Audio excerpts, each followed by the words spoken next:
The, the board will come to order in 1 minute. Please take your seats.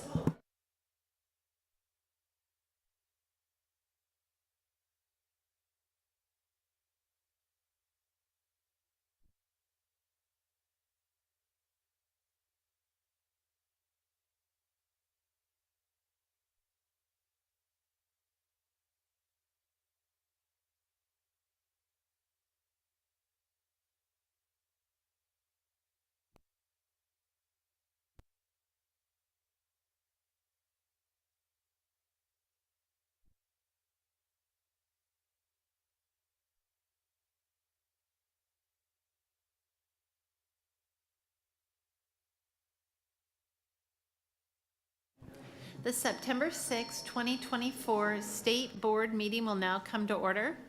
Good morning and welcome to the September 6, 2024 State Board of Education meeting.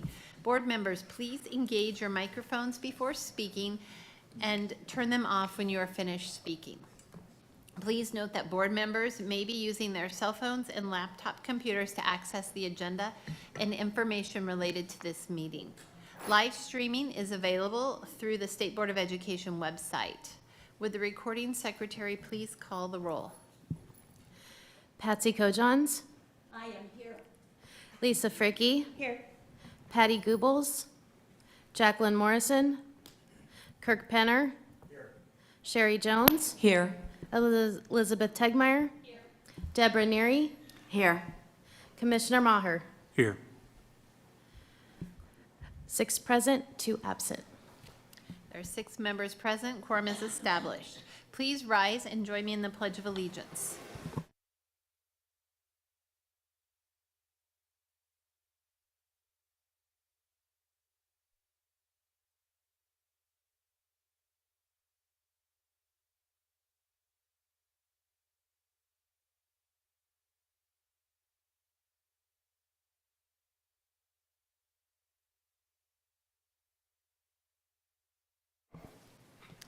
Information regarding the Open Meetings Act is posted as you enter the room from the main entrance doors.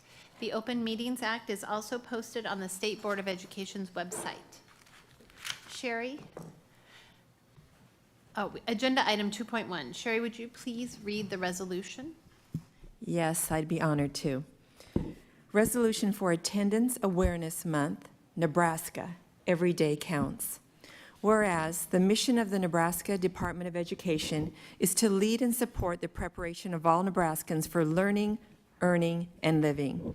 Whereas chronic absence, missing 10% of time in membership, including excused, unexcused, and out-of-school disciplinary incidences, is a leading indicator and cause of disproportionate educational opportunities. Whereas rates of chronic absenteeism have dramatically increased since 2020 as a result of COVID-19. Whereas last year, nearly 68,000 Nebraskan students, or 22%, were chronically absent from school. Whereas chronic absenteeism disproportionately affects students of color, students with disabilities, economically disadvantaged students, and English learners. Whereas a study of attendance and achievement data of Nebraska students illustrates negative academic effects for students after only 5 days of absence. Whereas students who improve their attendance improve their academic prospects and chances for graduating. Whereas the State Board of Education recognizes the importance of chronic absenteeism reduction as a measure of success for their legislative priority focused on student, family, school, and community engagement. Whereas the State Board of Education declared its commitment to halving chronic absenteeism by 2023. Whereas reduction in chronic absenteeism is a component of AQuest, the state's accountability and support system. Whereas some barriers to student attendance may include lack of access to healthcare resources, unreliable transportation, low student engagement, bullying, and mobility. Whereas schools and communities can work together to better understand the root causes of poor attendance. And whereas chronic absence can be significantly reduced when parents, families, communities, and community partners work together to monitor and promote attendance and address barriers to regular school attendance. Now, therefore be it resolved that the State Board of Education hereby proclaims that regular and consistent attendance matters to our state and students. Resolved that the State Board of Education believes state policymakers and each school district must put a concerted effort to reduce chronic absenteeism. Resolved that the State Board of Education joins stakeholders around the country in recognizing September as Attendance Awareness Month with a campaign, Nebraska Every Day Counts. Resolved that the Nebraska Department of Education will provide informational resources to assist families, schools, and communities to reduce chronic absenteeism. And resolved that the State Board of Education encourages local school boards to commit to and establish goals and strategies to reduce chronic absenteeism in their districts. Signed on behalf of the Nebraska State Board of Education on the 6th day of September 2024. Thank you, Sherry. Deborah, do you have a motion to adopt the resolution? I do. I move to adopt the resolution to recognize September as Attendance Awareness Month and commence the Nebraska Every Day Counts campaign. Is there a second on the motion? It is moved and seconded to adopt the resolution to recognize September as Attendance Awareness Month and commence the Nebraska Every Day Counts campaign. Is there any discussion on this motion? The motion is to adopt the resolution to recognize September as Attendance Awareness Month and commence the Nebraska Every Day Counts campaign. Would the recording secretary please call the roll? Neary, Yes. Jones, Yes. Morrison, Fricke, Yes. Tegmeyer, Yes. Penner, Yes. Goebbels, Kojons, Yes. 7 yes, 1 absent. The affirmative has it, and the resolution is adopted. Next, NDE staff member Shirley Vargas and Executive Director Terry Hawk and Office of Health Disparities Administrator in the Division of Public Health for Nebraska Department of Health and Human Services, Echo Hawk left hand, please join us at the front of the room. And also Dr. Zainab Rita.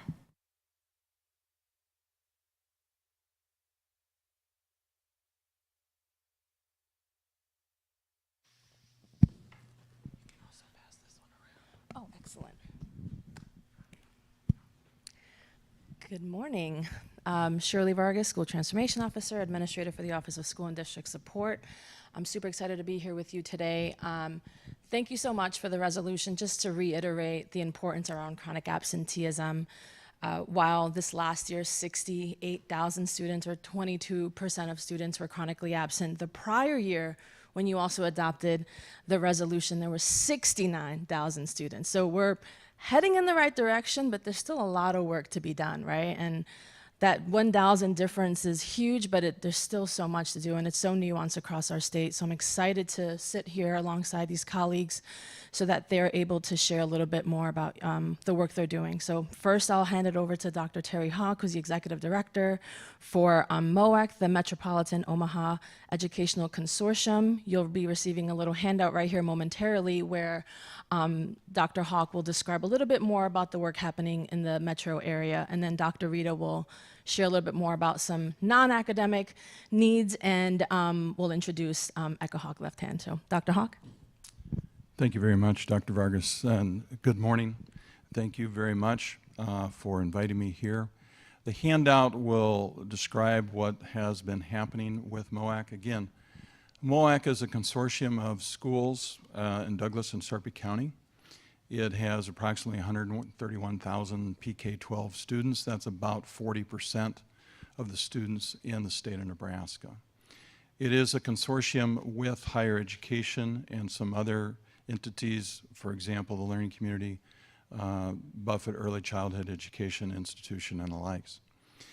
We were granted an innovation grant through state lottery funds to address chronic absenteeism. We did not take on all 164 elementaries or 38 middle schools. We took 12 middle schools and approximately 21 elementaries. We looked at those that had 10% or more in chronic absenteeism, 10% or higher. Some of those schools had upwards to 35 to 40% chronic absenteeism. When you look at it, that is significant. That is a lot of lost education, a lot of lost time making relationships in the school. We brought in outside consultant, Attendance Works. Attendance Works is well known throughout the United States, and had 3 in-person sessions. The in-person sessions were divided up between middle schools and elementaries. Teams were invited in for that. So a team in a school could be a multitude of people on that team, from social worker, counselor, teacher, administrator, and the likes. What we found is that with the in-person sessions and coaching sessions that go along with that in between the 2 in-person sessions, you have to have a very focused plan moving forward with attendance. In your resolution, you did talk about many of the barriers. These are very common: transportation, mental health, food stability, things of that nature. It's no surprise that if you look at schools with higher free and reduced lunch count, you're going to see higher chronic absenteeism. That's not a correlation, that's not a scientific, those are the numbers that are out there. So as you concentrate on that, those barriers are real. You look at each family, each student as an individual. So what you want to do is look at that root cause of what is causing that student to miss school. And that root cause has a multitude of barriers that go along with that. What we have found is, real quickly, and this is no surprise to anybody, is if you develop a relationship, if you develop a reason for that child to come to school, that child and that family, and we cannot forget the families, will start attending school. We have 3 different grants. A majority of the money is spent to do those grants.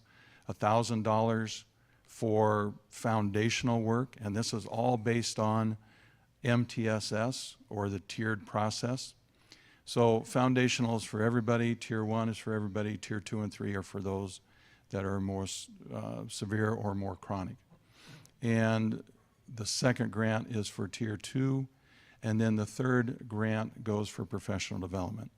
Professional development can be a lot of different things. We think of it as training and conference, but it also is for stipends to have those adults do some things outside of contract hours. That may be a family gathering again, no surprise, food attracts people.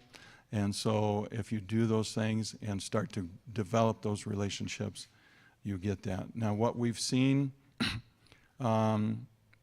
pre-pandemic, elementaries, particularly these 21 that are in the program, pre-pandemic, those with 20 days or more were at 12%.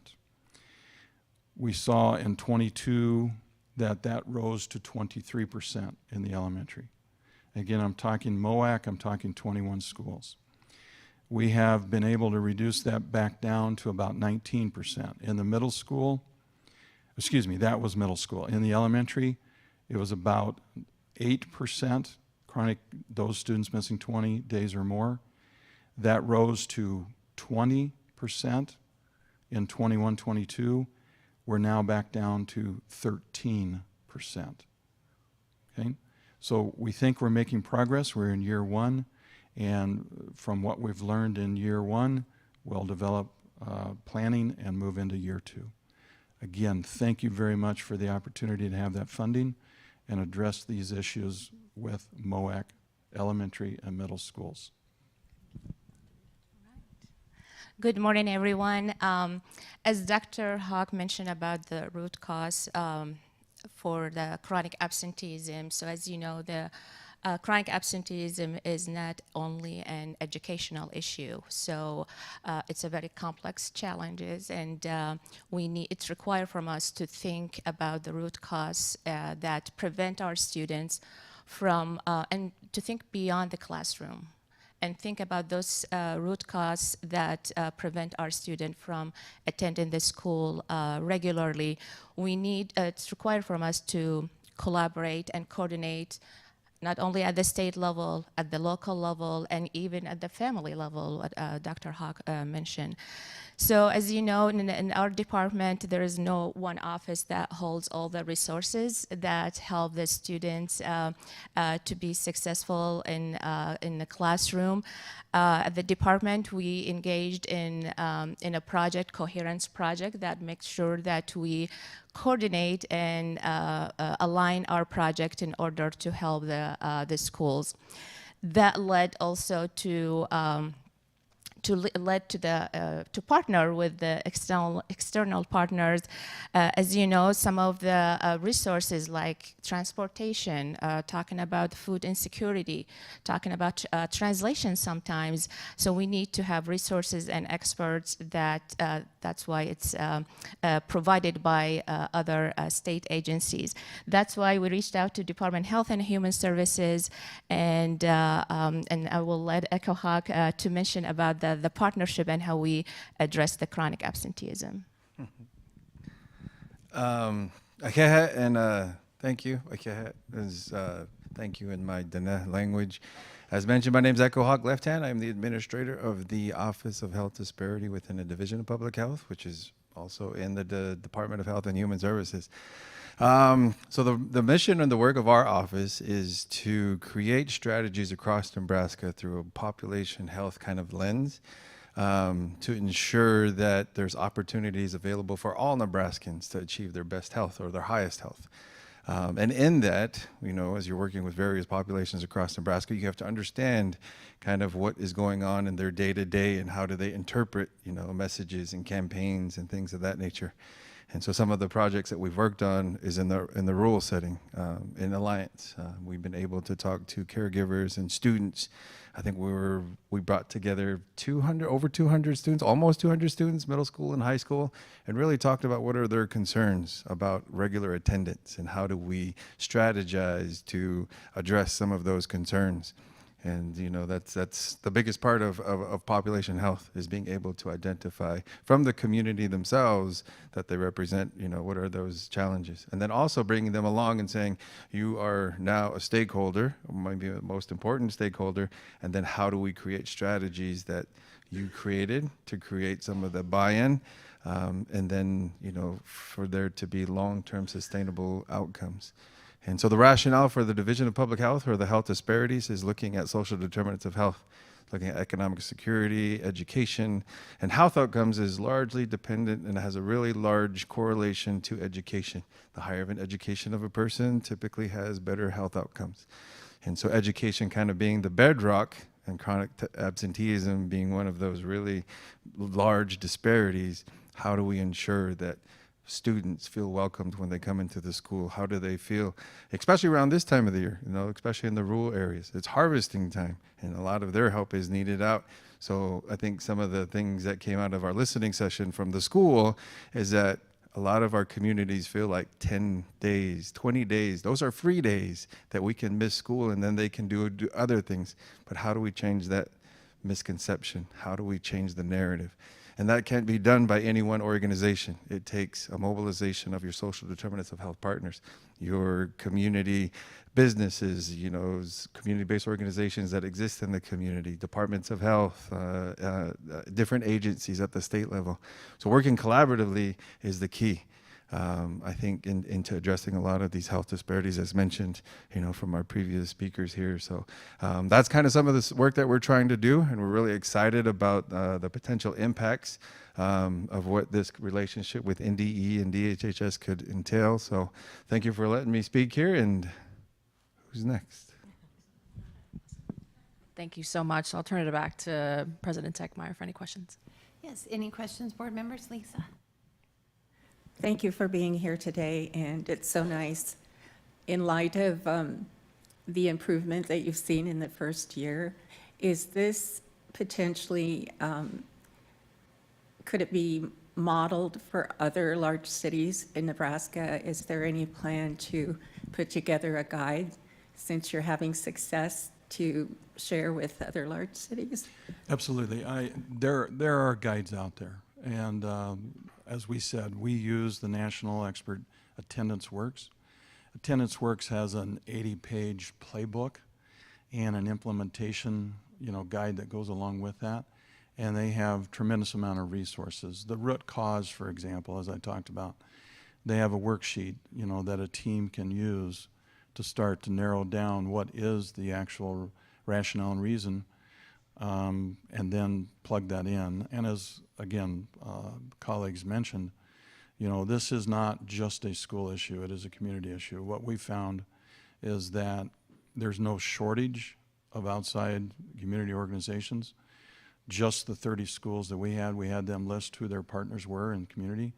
They listed over 120 different organizations in the metro area. That does not include every one of them, but they're specific as well. It may be a local church that works with a local elementary and things of that nature. So is there a playbook? It's out there. It's a matter of focusing and making sure that team has that. And then maybe there could be a follow-up of what you learned to go along with that, specific to Nebraska needs, maybe? We'll certainly work with Dr. Vargas to do so. Thank you. I want to reiterate, the funds that Dr. Hawk mentioned that are supporting this work is our innovation dollars, which are now improvement funds, with the intention of getting grants directly to schools and districts to support improvement efforts, whatever those might be. And in this instance, it was specifically around improving attendance. So the intention is to be able to learn from, continue to test, and then ultimately share those lessons learned across the state. So more to come on that. So thank you. Sherry? President Tegmeyer. Dr. Hawk, on your handout, I see there's quite a listing of Tier 1, 2, and 3 interventions that you have tried, or I'm just wondering, in your opinion, do you have one or two that you think have made the greatest impact on reducing chronic Ms. Jones, I knew that absenteeism? question was coming, and the answer is no. There is not Okay. one that is specific. If there was, we would have, pushed that out. Sure. It's really dependent upon the family, Sure. Yeah. and the capacity of the school. I don't want to make light of that. We can suggest transportation, for example, and resources, they're not unlimited. So is it just a means of putting a bus in front of somebody? Not necessarily. Sometimes it's a car. And I would, as you saw in the numbers, or you heard in the numbers, it progressively gets a little bit bigger. So elementary at 8%, middle school at 12%. I didn't mention high school. And certainly high school is, larger in chronic absenteeism. So, and just a sidebar, during the pandemic, everybody went to putting things online. And so what we're now seeing is there's good and bad to that. And so even those that did not miss before because they didn't want to miss homework, they didn't want to miss that assignment, can find that assignment online. And so we are seeing more chronic absenteeism in the high school, not necessarily for the same barriers that we saw in pre-pandemic. There's, again, good and bad to the things that came out of the pandemic. Okay. Thank you. But, so the answer to your question is no.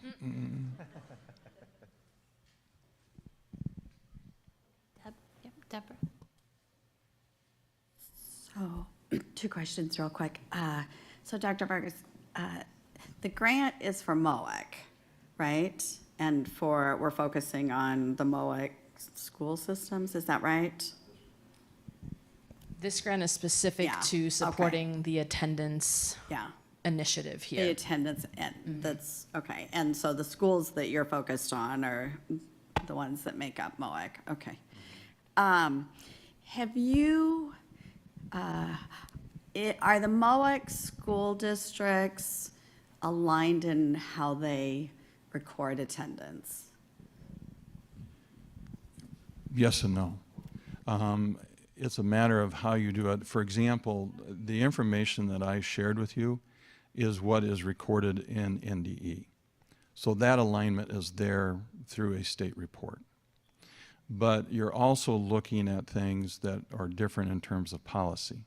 So what counts as a tardy may be different from district to district. Excused, unexcused is different based on policy. But NDE does a pretty good job of saying 20 days is 20 days. And the research will say the same thing, whether it's excused or unexcused, whether we're moving to tier 3 in the courts, those things are different from district to district. But the report I showed you is pure in that 20 days is 20 days. I'm trying to get rid of this. Well, you can hand it to Echo Hawk first. So good to see you. Hello. But your program is working statewide, right? Yes. The work that you're doing. Okay. All right. I was just curious. Thank you. And I'm just so excited to see Health and Human Services, working so closely with our school districts on this, because it is a whole body, a whole family, matters. So Yeah, thank you. that was one thing I forgot to mention, is that there's agencies all across Nebraska who have similar strategies, and it's not about us creating all of these different silos of doing the same work, but how do we work collaboratively? So that's the intention of our office as well, is to support where we can and help lead and guide if needed. So thank you. Any further questions or comments? No. All right. Well, thank you, Mr. Hawk and Mr. Left Hand and Drs. Vargas and Rita. We appreciate your time. Thank you. Agenda item 2.2, Sarah Scretta, President of the NCTE. Please join us at the front of the room for the annual NCTE presentation.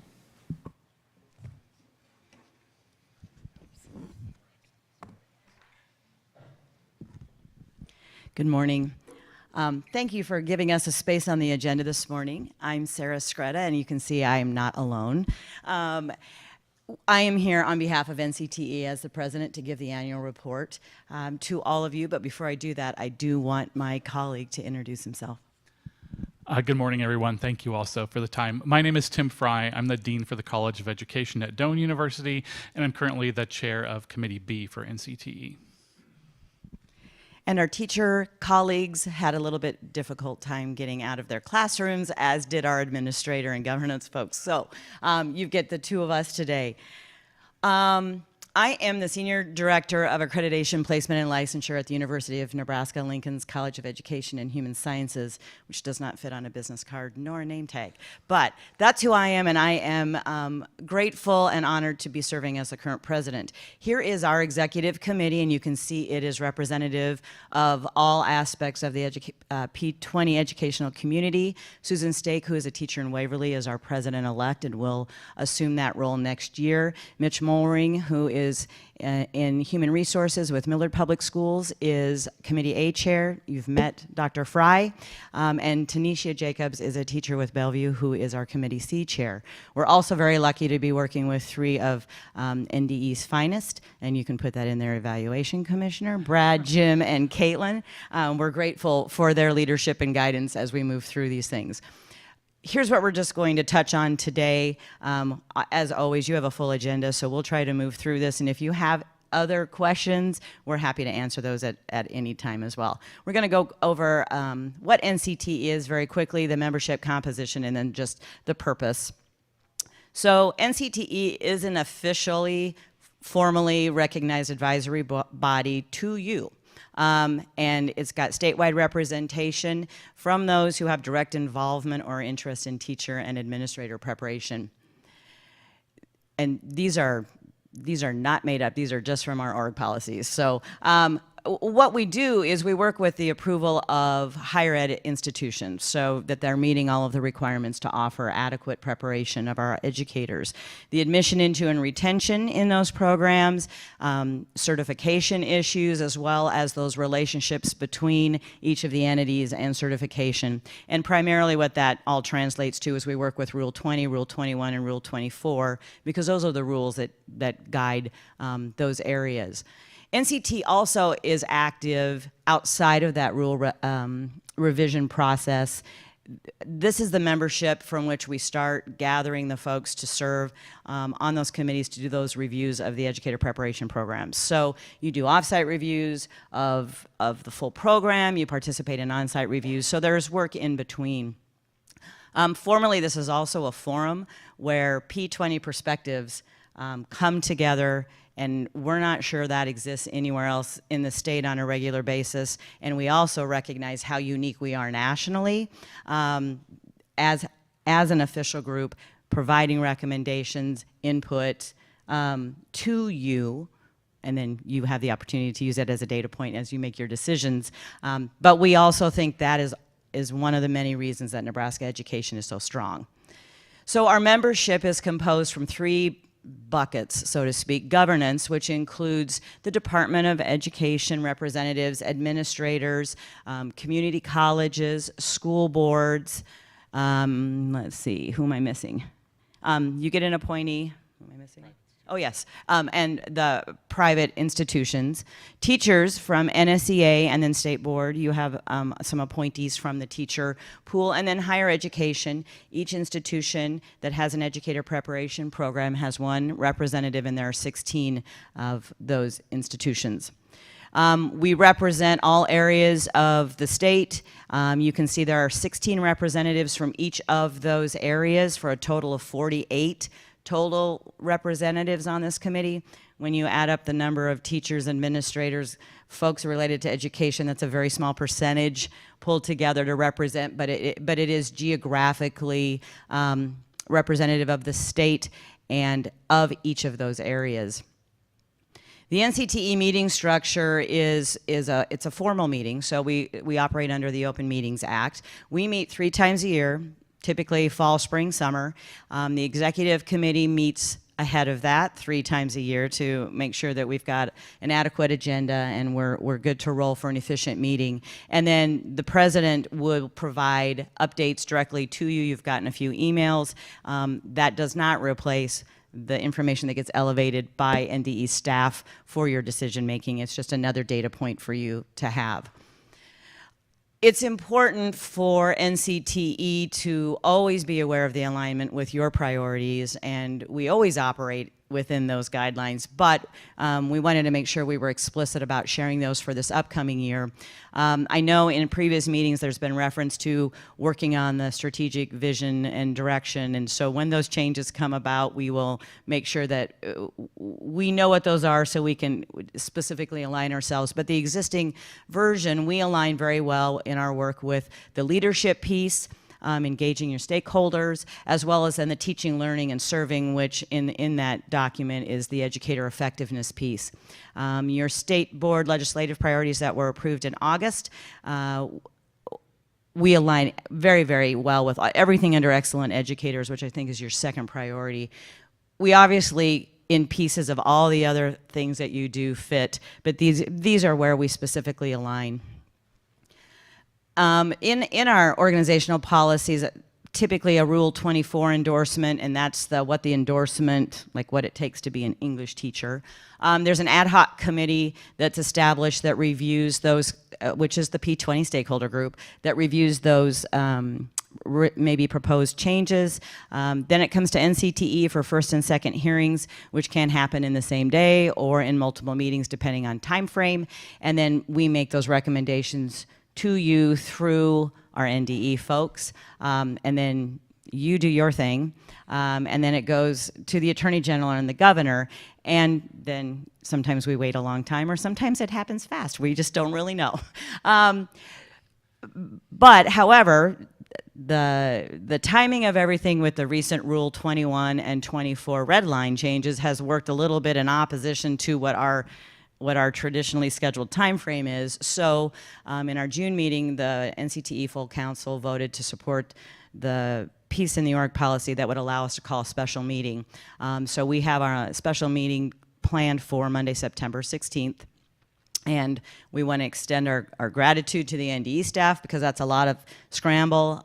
I want to extend my gratitude to all of our NCTE membership because it's also an equally crazy scramble for them to make their schedules work. But everybody's committed, so I think it's gonna be okay. And the reason that we felt strongly about doing that is we want to make sure that you receive the P20 stakeholder input on those proposed rule revisions in a time where you can use those and incorporate those with public comment as you look at your decisions to make your next revision. And so that's the primary reason that we've moved that. And our advisory role is to provide that to you. And so our full council committee felt that in order to do that and fulfill what our responsibility was, we needed to move the timing.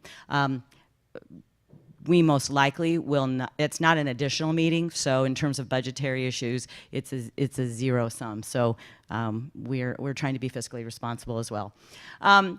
Just so you know a little bit about what guides our work. So when we're working with endorsements as an NCTE, there's a lot of things that go into it, but one of the pieces is we want to make sure that endorsements that are changed align with content standards, and P20 stakeholders is probably the best way to do that because all of us work in some of those different standards differently.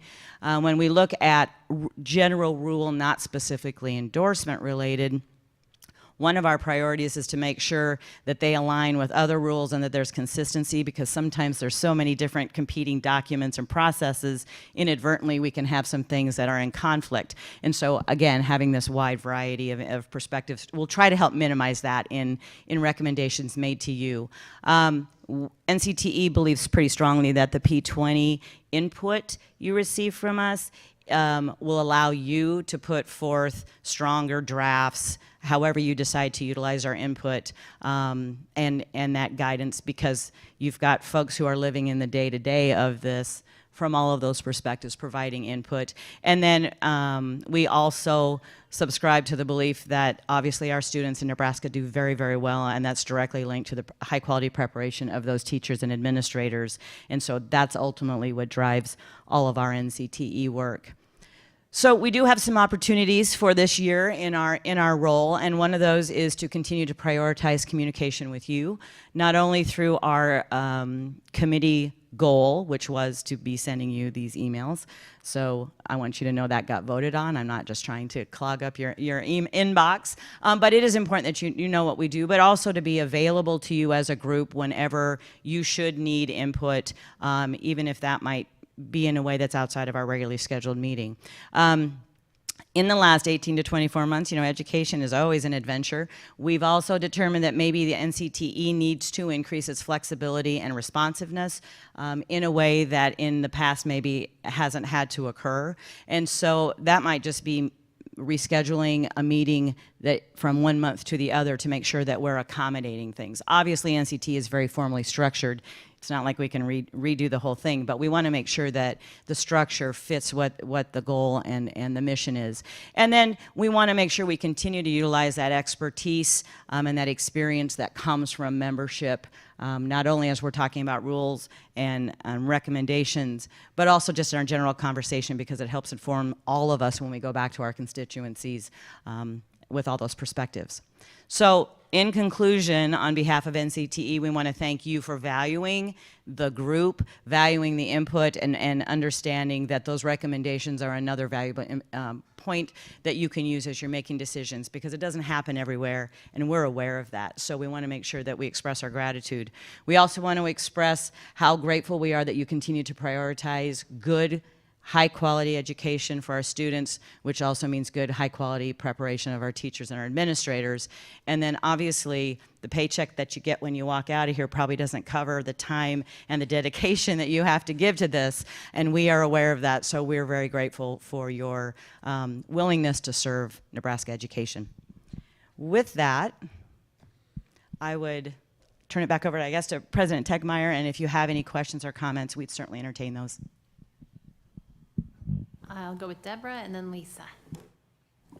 Thank you for that presentation. Just two questions. One, you have an amazing team of professionals involved in this work. Are all of the professionals volunteering their time?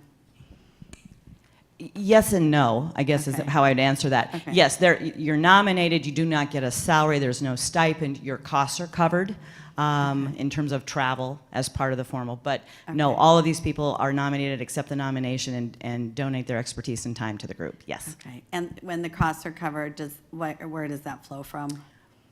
NDE. Okay.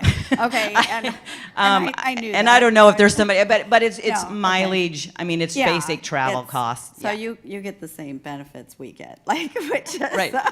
Yes. which is like, yeah. But You're probably not, probably You're less. not getting rich off it. The other question I had is about the science of reading. And so what are some of your short-term goals in regard to, and I don't even know enough how to word the question, but you know what I'm asking, right?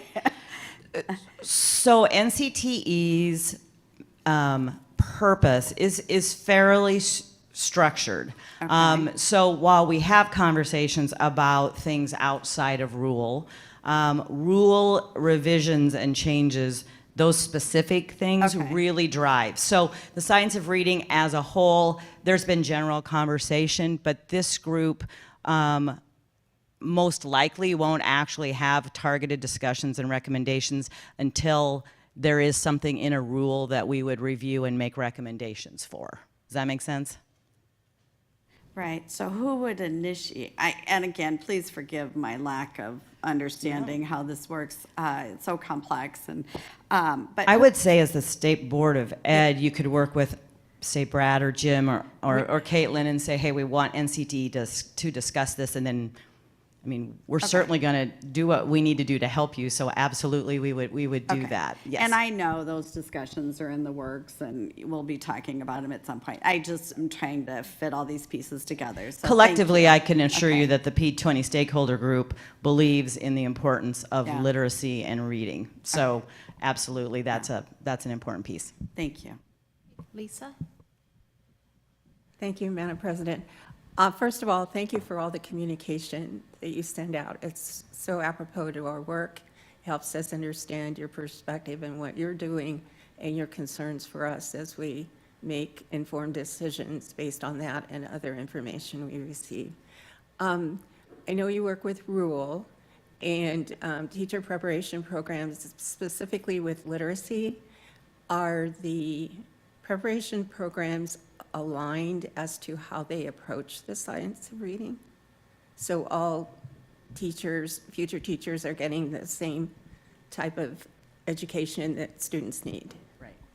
So your educator preparation programs in the state also believe in the importance of literacy. Rule 20 is what provides us with our standards and how we can report how we're meeting those standards. So yes, once we have that specific language in terms of this is what we need to have our candidates demonstrate, then each of the educator preparation programs through the existing process will indicate how they're meeting that. So my institution might meet it differently than Dr. Fry's institution, but all of our students will be able to demonstrate, we would have all of our students be demonstrating proficiency, say, on whatever the specific standard is, but it may look different in how that is accomplished at each program.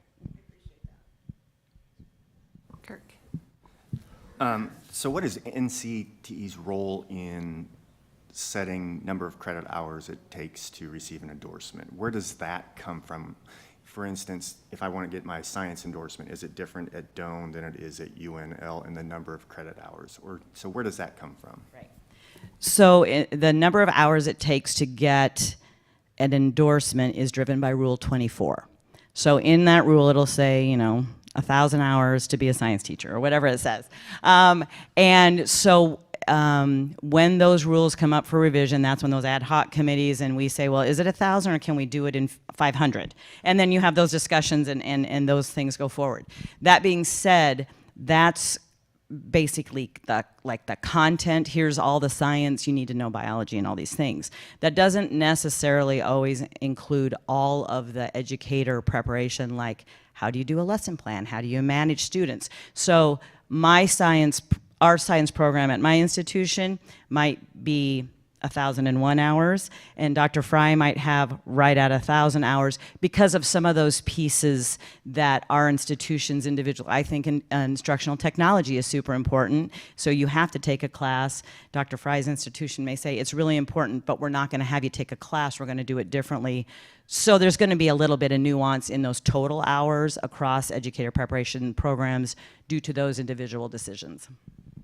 So does the State Board of Education set, obviously not the total, but an endorsement, does the State Board of Education set those number of hours? So in Rule 24, it sets the minimum number of credit hours required, and then institutions can obviously make decisions about more than the minimum.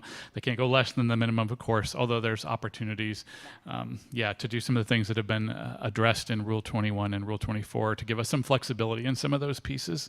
But you all, through the Rule 24 making process, have the opportunity to set the minimum standards for how many credit hours. And I would just tack on that the endorsement process. That's exactly what you're talking about. So science, ideally you would get stakeholder input because there is ripple effects all the way through when we make changes, and then that recommendation comes to all of you then to make the final decision. Yep. Thank you. I just had one brief question. So I noticed that you have 48 members, but then you have committees A, B, and C. Can you explain how that structure breaks down, please?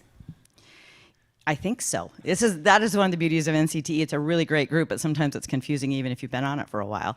So we have obviously 48 people is a large group to be efficient in getting your work done. So the way the NCTE is constructed is to break into 3 separate committees, all composed in membership of equal representation, or as equal as we can get between the 3 groups, so that we can be efficient with our agenda. So for example, on the 16th, the agenda is focused on rule revision, Rule 21 and Rule 24. So Committee A's agenda may look like you're going to discuss Rule 21. Committee B and C, you're going to discuss Rule 24 because it's big, and they'll do their discussions, and then we'll come back, and each of those committees reports out, here's where we're at. We have some general discussion, and then we go back to a second session where you take that input and you determine as a committee, we want to make a motion to the full group that we approve everything about Rule 21, or we oppose everything about Rule 21, and then those committees have the opportunity to have that more targeted discussion and make those decisions in a smaller group, bringing that back to the full council to make the decision, because we're all representing our constituencies. So I have my own personal opinion, but if my institution says you have to vote yes, then I vote yes because I represent my institution. And so we come back and make those decisions. So it's really an efficient way to move information and decisions to make the recommendations to you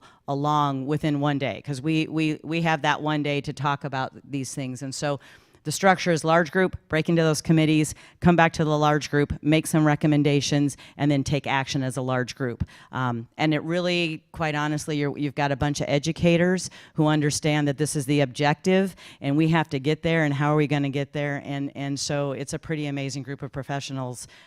We always get there. Does that answer your question? Okay. Yes, thank you. I saw Jacqueline, and then I'll go to Patsy. So we have a process at the board where we have, well, I guess just not at the board, but at the department, of when rules come up for revisions, how often we want to keep eyes on them. And so I'm curious with your agendas, and I mean like physical agendas, not political agenda. I'm representing someone today. I don't have any of those.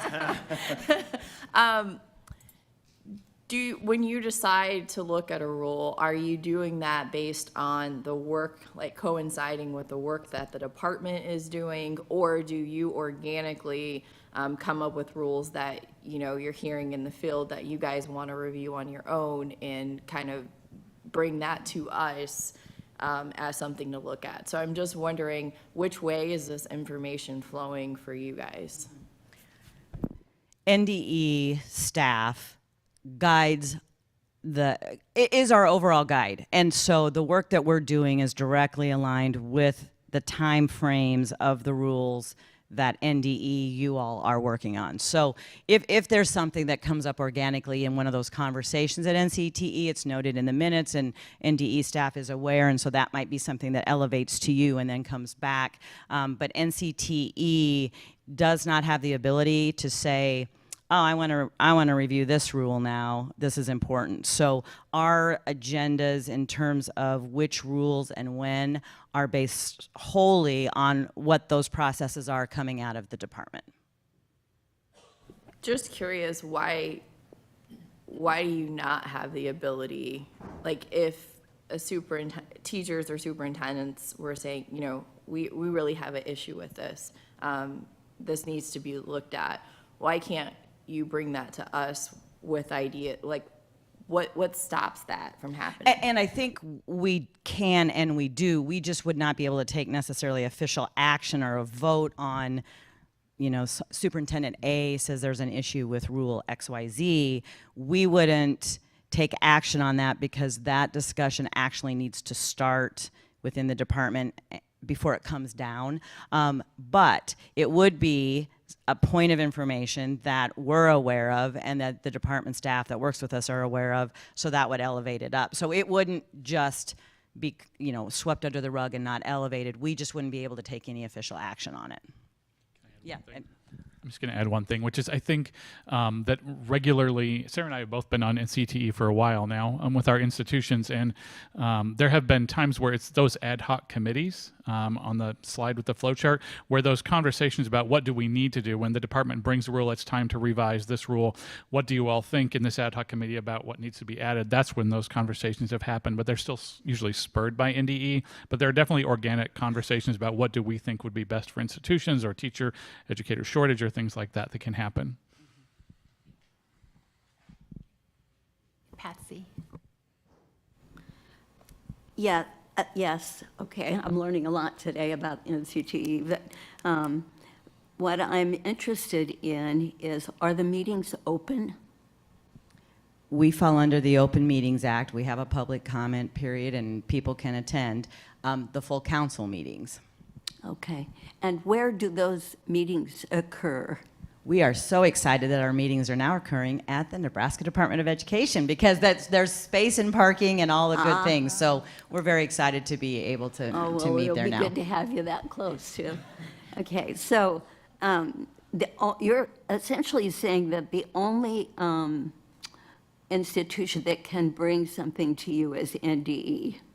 So if a group, let's say you had a group of teachers who were worried about the requirements and something for endorsement not being enough or being too much or whatever, do they come through only NDE, or can they come to you and then? Those conversations can absolutely happen at NCTE. Again, to Tim's point, if they're looking at a rule or an ad hoc committee, if we're going to reduce or add credit hours to an endorsement area, that's usually when those conversations happen. A group will say, well, we think that's too many, or that's not enough, or that's not the right kind, and then that can get fleshed out in that group so that then the iteration of the revised rule would reflect some of those things. You know, again, as the formal, because we're a formal group, we function a little bit differently than just an advisory kind of group. So we are always happy to take any kind of information, recommendations, concerns. We would also always recommend that those get elevated to the appropriate person at NDE, or that whoever's bringing it work through their representative group through the process. Because we do want to honor those and they are important, but also we need to work within the structure of our organizational policies. So you're saying in essence that a person, if they came to me, then I would go to the person that I felt represented that on NDE. And I would also tell them to go to their organization that represents them to speak about this as well. Yes, so teachers are representing all teachers, not just their district. So if there are issues, then those teachers bring those issues to that discussion. Same thing with administrators, governance. So yes, there are avenues. We certainly want to make sure folks have the opportunity to share those things. Okay, thank you so much. Other questions or comments? All right, thank you for taking the time to come and present to us.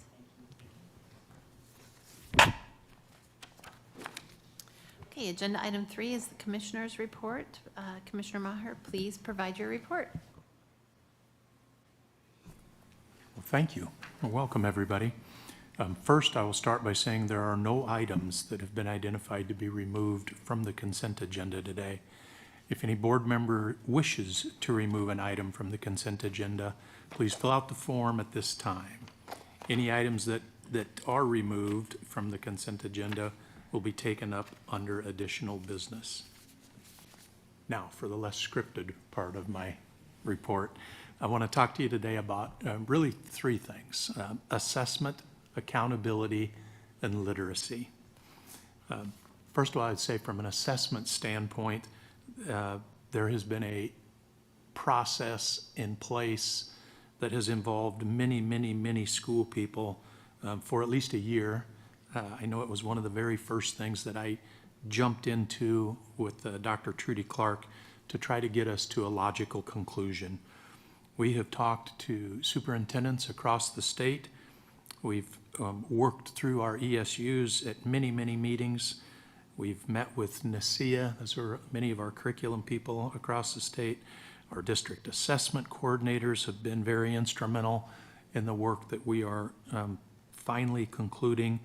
And there's just been a substantial amount of work from Dr. Trudy Clark and her folks at the Department of Education. So I want to thank Dr. Clark and her people for the work that they have put in. And we will finally be coming to you today with a recommendation to take us forward. I believe the process has been sound. I believe the work has been good. And hopefully you'll endorse that today when we get to that particular item. So Trudy, I think you're back there. Thank you.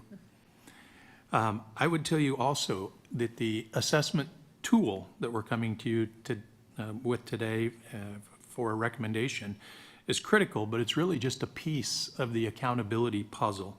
The accountability part, the regulatory function that we have to work with our schools is really a very complicated puzzle. And what we're really trying to do with that animal today is travel a parallel path to the path that we just traveled with assessment. We're involving all of the groups that I already mentioned in conversation as to what can the accountability piece look like for schools. How can the Department of Education come up with a tool that is meaningful for our schools and actually utilized in our schools? We will once again work with the Superintendent's Advisory Council on September 16th. That's our next meeting in Scottsbluff to get more feedback. And in addition, Dr. Derek Ippenson, who's also here, thank you, Dr. Ippenson, for all of your work. He's leading a statewide committee to gather input into what this should look like and really to try to answer 2 fundamental questions. One, what do we have to do? There's some things that we have to do as the Department of Education. What is it we have to do? And then secondly, what is it we should do to help the accountability process have meaning for schools? So we're getting closer and closer every week to being able to answer those questions and hopefully to having more meaning for our schools. So again, Dr. Ippenson, thank you to your team and for all of the work that you've done at this point. So that's assessment, that's accountability. I'm going to go now to literacy, and this one's going to be fun. I'm really thankful that earlier in the meeting that Dr. Terry Hawk and Mr. Echo, left hand, Mr. Left Hand's presentation and a reminder for all of us of the importance of the community-based approach to addressing attendance concerns. There is no doubt they have a great deal of impact on our literacy goal that you have established. August is fun for just a whole myriad of reasons. School gets started. The fall weather is gorgeous. Those of you who had a chance to walk around these grounds this morning, what a blessing that was. But also, I would say we had a number of significant successes in August as a department, specifically to our work around ensuring that 75% of all third grade students are proficient in reading by 2030. I'd like to fill you in on a few of those updates. First, as I've shared with you previously, our request to the United States Department of Education to extend the use of ESSER funds beyond this month, beyond the end of this September, was approved. This means that we'll have about 18 additional months to focus on the right and proper use of these funds. And I can't say that enough. The right and proper use of these funds rather than rushing to spend those funds because they're available. Rather, we'll ensure that we spend that down on all contracts and all projects with due diligence and give our districts time to do the same. As you may recall, you gave me the authority to repurpose the remaining funds at our March 2024 meeting, and doing so has enabled the Department of Education to execute the next three parts of this update. First of all, our key partners to the literacy work. One of our key partners to the literacy work is the University of Nebraska at Omaha. Together, we have met several times and continue to meet periodically together to develop a Nebraska literacy workshop, which we are currently piloting in the Omaha Public Schools, in the Crete Public Schools, and in the Alliance Public Schools at the elementary level. The work is well underway, and we're looking forward to seeing how this project unfolds this semester and next semester with additional schools added to the project. The Department of Education has also been in conversation with partners at the University of Nebraska-Lincoln. Our literacy work with UNL has been underway for several years at this point, specific to the WORDS project. We're excited to share preliminarily that we'll be investing ESSER funds into building out that WORDS project even further and expanding that UNL reach as it pertains to literacy into more of Nebraska's schools. Our final large contract with those ESSER funds is with DMG. It's a national organization that supports districts to increase internal capacity and sustain improvements in student outcomes. So it's not a literacy-specific group that we're working with there. Rather, I would say it's a group that really establishes a cadence of accountability within a school where the expertise to accomplish those literacy goals already exists. The NDE piloted work with DMG and the Grand Island Public Schools this last spring using our improvement dollars or lottery funds. As the improvement fund was diagnosed to do, we tested a project in Grand Island and we evaluated its effectiveness, which I can say was incredible. It gives us great optimism to scale up that work. At Grand Island and now statewide, we'll focus on strengthening professional learning communities and supporting school teams to implement rapid cycles of improvement to generate positive student outcomes specific to literacy. So UNO, UNL, DMG, really crucial to the work that we're doing. If that's not exciting enough, and I would tell you I was already really excited about how we repurposed those ESSER funds to get a bigger bang for our buck out of those ESSER dollars. But I've saved the best piece of this report for last. We know that money isn't everything and certainly can't solve all of our problems, but we do believe it can make a huge difference in the scope and the depth of the work that we're able to do around the state of Nebraska. I am incredibly pleased to announce that the Department of Education is the recipient of the Comprehensive Statewide Literacy Development Grant to the tune of $55 million over the next 5 years. This constitutes the largest single competitive grant the Nebraska Department of Education has ever received. I say that with real certainty, but quite frankly, I don't know if it's true or not. But until somebody tells me, until somebody tells me that we have received a larger grant, larger competitive grant somewhere along the lines, I'm taking that as fact. And I did consult with resident historian Brian Halstead.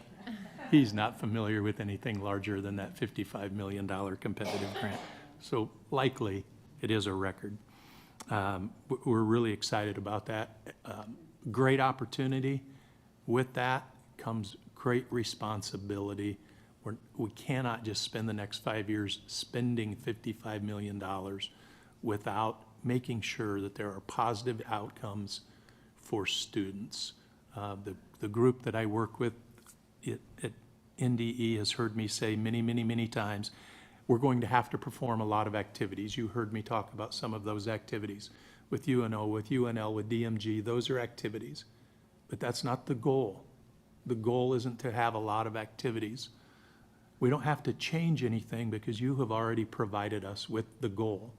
And the goal is to make sure that our kids become more proficient reading in the state of Nebraska. I've made that real succinct in my conversations. I want to make sure that kids in Nebraska read a little bit better tomorrow than they're reading today. That's our goal. If we can do that, we'll knock that 75% proficiency level out of the park. We have no barriers other than our imagination, our ability to plan, and our ability to execute that plan. Resources are not a barrier for us. I don't think they were. They're certainly not a barrier now. I've gone way off script. So we now roll up our sleeves, we get to work, but we've laid the foundation through your guidance and in what our literacy work needs to be. That concludes my report. Thank you, Dr. Maher. At this time, I'll take any questions or comments from the board. Lisa? I guess you heard my audible wow. This is an amazing opportunity for our kids, and thank you to staff or whoever initiated this to make the dream happen. I appreciate that. Can I make a comment on that? Yes, Commissioner Maher. One of the things that I should have said is Lane Carr. There are a whole lot of folks behind Lane to make this happen. This has Lane Carr written all over it. Lane Carr did an exceptional amount of work, and he would be here to tell you others. And in time, we'll get everybody thanked that needs to be thanked. But I would be remiss if I didn't say, well done, Lane Carr. Deborah? Well, I just want to say, what I know about the grant world is that you don't get those kinds of grants without a very thorough review of the staff level, expertise, and the leadership level. And an amount like that shows a great deal of confidence in the leadership that we have here at all levels of the organization. And I'm really grateful to Lane and his team and everybody at NDE that makes that positive reputation possible, and especially to Dr. Maher. So thank you to all of you. This is going to have a big impact on the students in Nebraska. So just to close that up, I'm so grateful to our staff and to our commissioner who took our goals of improving student literacy, and they're going to make it happen. So thank you for that. Dr. Maher, we are now going to call up agenda item 3.2, which is Scott Phillips. And so NDE staff member David Jesperson, please come forward, and we will have a brief introduction of Scott Phillips. He is our 2024 Nebraska Teacher of the Year, who is a math teacher from Aurora Middle School in Aurora, Nebraska. And I'm going to tell you, when he walked in, I know. I thought, I mean, I'm a little cold in here, and it must be the air conditioner guy come to fix it, but I'm excited to hear about his outfits. So David, take it away. Yeah, David Jesperson with the Office of Public Information and Communications. And honestly, I was going to have Scott just come up himself. I think by the time he's given his third quarterly report here, he is a pro at it and he knows what he's doing. I did comment to him too. I didn't realize they got to keep those. And I told him, I don't know that I would have taken it off. I'm surprised he hasn't been wearing it ever since he got back from that camp. So without further ado, here's Scott Phillips, our 2024 Teacher of the Year.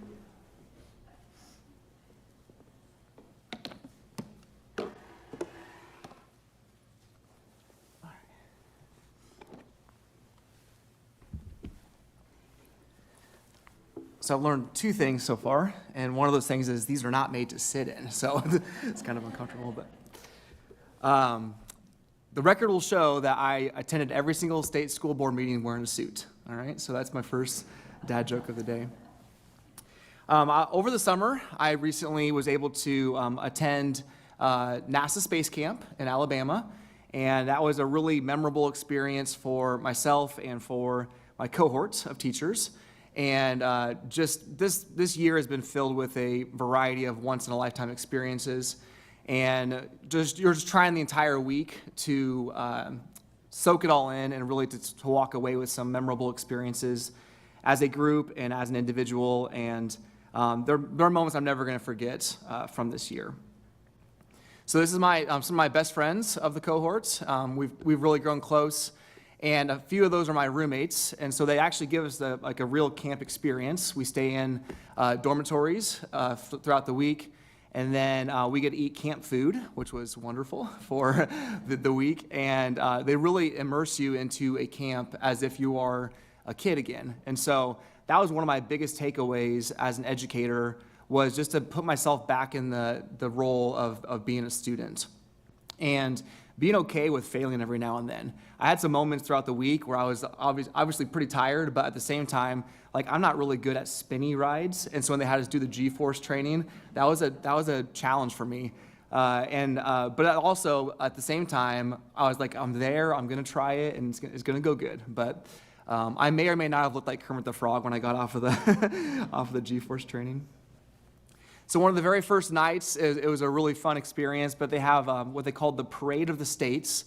And so every individual teacher brings like an outfit or a costume to dress in. And I saw a variety of things that were really funny. And so I went as a Nebraska Husker. And yes, I did wear those Hulk gloves to Husker football games when I was in college. And so I didn't have to really make a whole lot for this. I'm not sure if that's saying a good or a bad thing about me that I have to buy any of these things, but so I was able to go in front of the cohorts and represent Nebraska, and I led them through the Go Big Red chants, which was really cool. And that was our first night there when we were in Alabama. And then I was on Team Akaba. The cool thing about the teams they put you into is it's a variety of teachers from different locations, but the team name is actually modeled after a former educator. So there's a lot of connections with astronauts and educators. It just seems to be a good tie-in for problem solving and for having that career field. And so Team Akaba is an astronaut that used to be an educator before he became an astronaut. One of the very first days, we got to experience, once again, something that I don't think most cohorts got to experience. They had the ribbon cutting of Rocket Park. And so one of the things that's really cool about there is they have some actual rockets that were designed and created and test flown or recovered from the ocean, and you're actually standing right there, like looking at the rocket. And so this is Michael Foreman, and that is official outfit, the suit. And he was an astronaut for 17 years in NASA. Now, the cool thing about Michael that we learned was that he's from Ohio, so right next to him is the Ohio Teacher of the Year. Mark is a really good friend of ours, and really cool stories about Mark. But Michael was an astronaut for 17 years. He applied for the program at NASA 8 times, and he failed 8 times, and finally was accepted. And I told my students almost right away when I was talking about this, I said, imagine for 8 years in a row being told no. How easy would it be for someone just to say, oh, I'll give up? And that was a really cool opportunity for us to talk to him. He was at the ribbon cutting, and then he spoke to our cohort a little bit later that day. So my favorite memory walking away from this experience was the first mission that we had to do as a team Akaba, was that I was the commander of that mission. And so I was not able in time to grow out my maverick mustache for this and really embrace that role. But it was really, really cool. So we had an opportunity to kind of lead each other through a mission, and we successfully landed back on Earth, which is always a good thing. So one of the coolest things that I learned while at Space Camp, it just continues to blow my mind. This is a really cool story. So when you walk into the one of the main venues that we were at, they have this huge painting that looks like this. And this is a picture that was taken from the Hubble telescope. And what this is, minus a few little, you can see some stars on there, a few little stars, it's a picture of space, and it's the darkest spot of space that the Hubble telescope pointed at for 10 days straight. And it was a little bit of a risky move for NASA to do this, because they pointed it at this thing, and they didn't know if they're going to get a completely blank picture when they got it back. But every single speck on that screen is a galaxy. Right? Okay, now here's the really crazy part. If you hold a dime up in the sky at arm's length, the eyeball of that dime, so FDR is on the dime, and the eyeball on the dime is the same size as that picture. So think about if you take that dime and you move it around the sky, how many other galaxies are out there, right? It's incredible. It's hard to wrap your mind around it. We learned that there are more stars in the universe than grains of sand on the planet. That includes every ocean, city park, your playground at your town. That's just absolutely incredible, and it can kind of make you feel a little bit small, right? You're like, oh, like, what am I doing? What really matters as a teacher? I also learned that I'm a big number guy. So I learned that only 0.083% of astronauts that apply for the program get accepted. They accept 10 astronauts a year. So think about that in terms of like, am I ever going to actually teach an astronaut? Probably not. But it started making me reflect a little bit on who I have taught.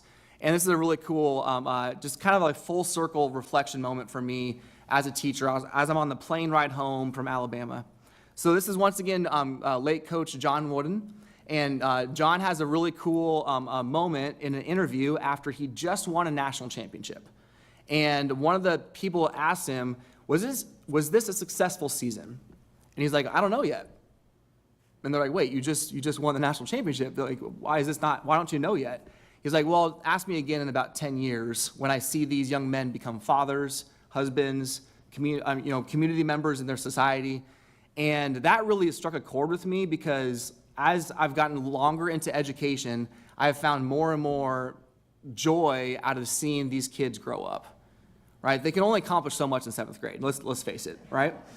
But years down the road, it's amazing to see what I've been able to be a part of in just a small little way, but knowing that I've had an impact on these kids.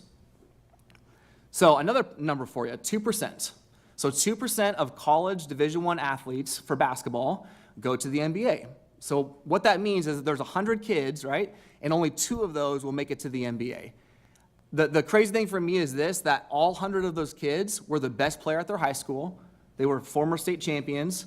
They were record holders. Like, they were studs. They were really good at basketball, right? And only 2 of those 100 people go to the NBA. So I've had the awesome opportunity just the last couple of months to know one of those kids. Oops, that's not me. That's me. I'm going to go back a slide. So I taught and coached Baylor, and Baylor is now a Boston Celtic. So last time I met with you in Lincoln, we were kind of a little bit before the draft, and then I was able to go to the draft party and witness Baylor getting drafted to the Boston Celtics. And as a teacher, like, you might think, well, I'm a 7th grade teacher and I'm a high school JV boys basketball coach, so why would this be a big deal? It was like one of my proudest moments as a teacher, just to stand back and watch one of my kids achieve his dreams. And you hear it all the time in school. You hear kids say, like, I want to be an NBA player someday. And it's so easy for us to be like, all right, good luck, you know? But at the same time, to actually see that happen, it's so, I mean, I have goosebumps right now. You can't tell with my spacesuit on, but. So this is kind of a cool full circle moment for me. So that is me in 7th grade. And I have my cool backwards hat on, my oversized t-shirt, and I'm standing next to Scott Frost. So Scott Frost, he did not work at Anderson Ford, by the way. He was he was there signing autographs and taking pictures with people. And to me, as a 7th grader, Scott Frost was like my Baylor Shireman. I remember watching him on TV, thinking, oh man, this guy is like, he is the best quarterback I've ever seen. He has a pretty cool first name. And I just like idolized Scott Frost. And so I go to get a picture with him, and I have this picture still framed in my classroom. And people don't, my 7th graders don't recognize who he is anymore, but here's the cool full circle thing for me. So the last month or so, Baylor's been getting ready for the NBA, and he's been back in Aurora, and I've been able to be honored to lead him through some basketball workouts. And so him and I were talking, and we're like, okay, well, how can we best utilize this time together? And one thing we started to do, we started inviting kids to come help us with the basketball workouts.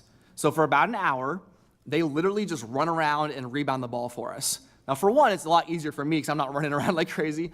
But by the end of the hour, they're just like drenched in sweat.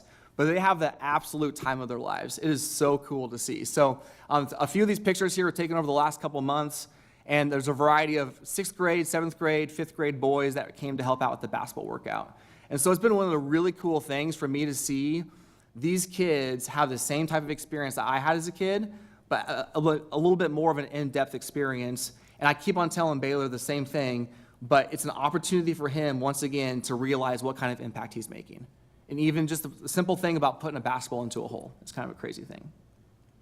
So being able to go to these basketball games has been really cool. And I want to talk about the young man on my left now. So that is Jordan Stevenson. Okay, Jordan is a recent graduate of UNO. And talk about ultimate trust, okay? So Jordan just finished up, or he's not finished up yet, he's on his way. He's almost done with 1,500 hours of flight time. So I have been a passenger in a plane with a past student that I watch kind of be a little bit ornery in class every now and then, right? That is ultimate trust. I'm like, hey, your life is in my hands. And so I got in a plane with him last summer, and we flew from Omaha to Lincoln, did a touchdown, and came back to Lincoln, back to Omaha, excuse me. And it was one of the most, once again, surreal moments of my life. And I think about this, like, I'm a teacher. I'm a 7th grade teacher that gets to experience these things just from the fact that I have this small piece of each one of these young men's lives, and have this opportunity to, once again, just impact them in any way I can. So there's an overshot view of Omaha. Now, here's the cool story about this, is once you get in the sky, even in a small plane like this, you can see the traffic all the way from Lincoln to Omaha. You can see Seward, and you can see all these different Nebraska towns. And so that was a really cool experience that I got to endure. Yeah, sorry. I might have been a little bit nervous. Sorry, Jordan. Okay, so I am currently teaching the class of 2030. And I think about that a lot, because it's like, I've had these experiences over the last 15 years where I get to see these kids contribute to their society, contribute to their workforce, to achieve their dreams. And I think about like my current kids, right? What are they going to get to experience? So this is a group I had a few years ago. And Wyatt is right there, okay? And he created, with his 3D printer, all of these little pawns for my math games that I play in class. So if you notice there in the back, there's like the colored pawns, and those ones were kind of breaking. I mean, 7th graders, let's face it, they're a little bit rough on supplies. And so all the pawns were starting to crack, and they were they weren't holding up very good. And so I talked to him, and I was like, hey, could you make me one with your 3D printer? He's like, sure, I'll look at it. And so he starts to kind of mess around with it, and the first one, the massive one, is his first prototype. And he brought it back, and he's like, I think it's a little bit too big, so I'm gonna try a different one. And then he made, I believe 48 different pawns for me as a 7th grader with his 3D printer at home. Like, what crazy time do we live in right now that kids can do that? It's so cool. All right, one last story here, then I'll be done. So this is actually a pretty special number for mathematicians, but also for astronauts. This is the number pi. So I'll give you a little mini lesson here. Pi is irrational, and that means the prefix ir means not, and so it means it's not rational, which means, basically in a nutshell, it cannot be written as a fraction with 2 whole numbers. So kind of a fun fact. Now, if you are going to use a fraction that's close to pi, a lot of like engineers and astronauts use 22/7 as a fraction, but it's not exactly pi. So pi never repeats, it never ends, and I have every year for the last 15 years done something really special to me called the Pi B Challenge. I give the kids, my 7th graders, a piece of paper like this that has the first 701 digits of pi. And I always kind of make the dad joke, like, if you get done with that page, let me know there's more. That's a math joke too, sorry. Okay, I give them this piece of paper, and I group them off into groups of 5 for a purpose, so it's a little bit easier for the kids to memorize. And my all-time favorite teaching moment, still to this day, happened about my 3rd or 4th year of teaching. So this is a while ago. This young man right here is named Isaiah. Isaiah is at that time was a 7th grade kid that I had in class, and I've already talked to Isaiah to get permission to say his name and talk about the story, so just a heads up with that. But Isaiah and I had a really good year in school. Like, he really liked my class. It was awesome. Did a great job. But he had his bad days also, like any other 7th grade kid. And to be honest, he had some kind of rough cards dealt to him with his life. And so Isaiah's sitting in class, and it's towards the end of the school year, and I give the kids this number pi. And he's just kind of sitting there, not really paying attention with it. And I go through this whole thing, and then I say there will be a prize to whoever wins. And he kind of sits up. He's like, prizes? And so he starts to ask me, like, what prizes are you gonna give me if I win, Mr. Phillips? And so I told him, I was like, I'll give you some like Dr. Pepper and some, candy. And I give that to them the last day of school and say, good luck, parents, have fun. But I give them all this candy and pop and sugar and stuff. And then I was like, I also give you a math medal. He goes, oh, cool. And then at the end of class, I'll never forget this moment. He comes up to me, looks me straight in the eye, and goes, I'm going to win that thing. Right? And I think about that, and I'm like, at that moment, I thought, okay, right? I want to be an NBA basketball player someday. Okay, good luck. Right? You just kind of have these moments as a teacher where you want to believe in kids, but it's so hard sometimes because you just think, well, okay, that's going to take a lot of work, and are you willing to do that? Are you willing to work hard for that? But I didn't say those things, right? I said, all right, that's awesome. Go get him, right? So he takes the number home, and with his older brother for a month straight, every single night he practices this number. And at the time, the record was 150 digits of pi. Let's just stop and think about that for a second. 150 digits by a 7th grader memorized was the record. And these are all the digits that Isaiah memorized, 156. And it was absolutely, by far, like, I thought when it was happening in class, I honestly thought I was getting punked. Like, I thought Ashton Kutcher was going to, come bursting through the door and be like, hey, we got you. Because I was like, what is happening right now? He got up in front of the class, and he recited probably those first 4 or 5 lines without even breathing. And all the kids are looking around like, this is incredible.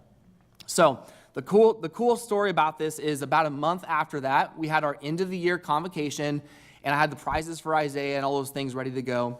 And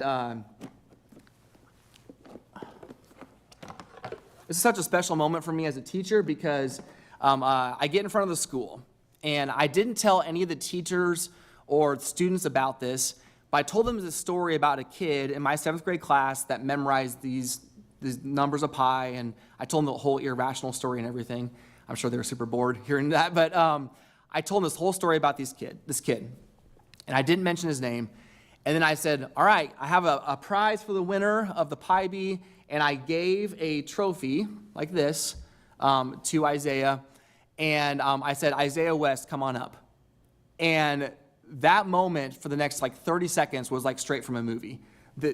People stood up, they're hooting, they're clapping.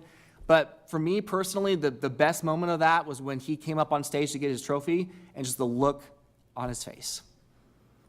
We have these moments as teachers that maybe seem irrelevant at the moment. We're in the small school, we're in Nebraska, it's just one kid, but that will stay with me forever, that one moment. So here's Isaiah today, and he has 2 little boys, lives in Lincoln.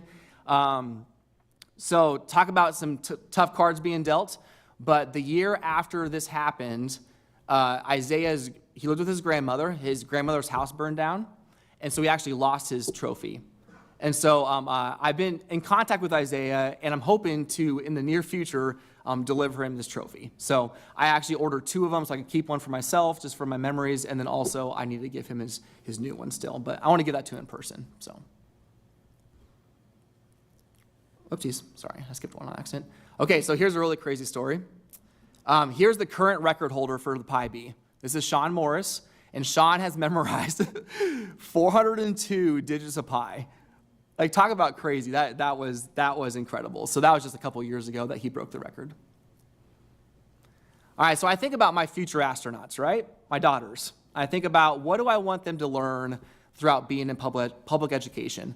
And the biggest thing I want them to learn is how to be kind, how to problem solve, how to persevere, how to create moments like what Isaiah experienced, how to pursue their dreams even though it might seem a little bit crazy.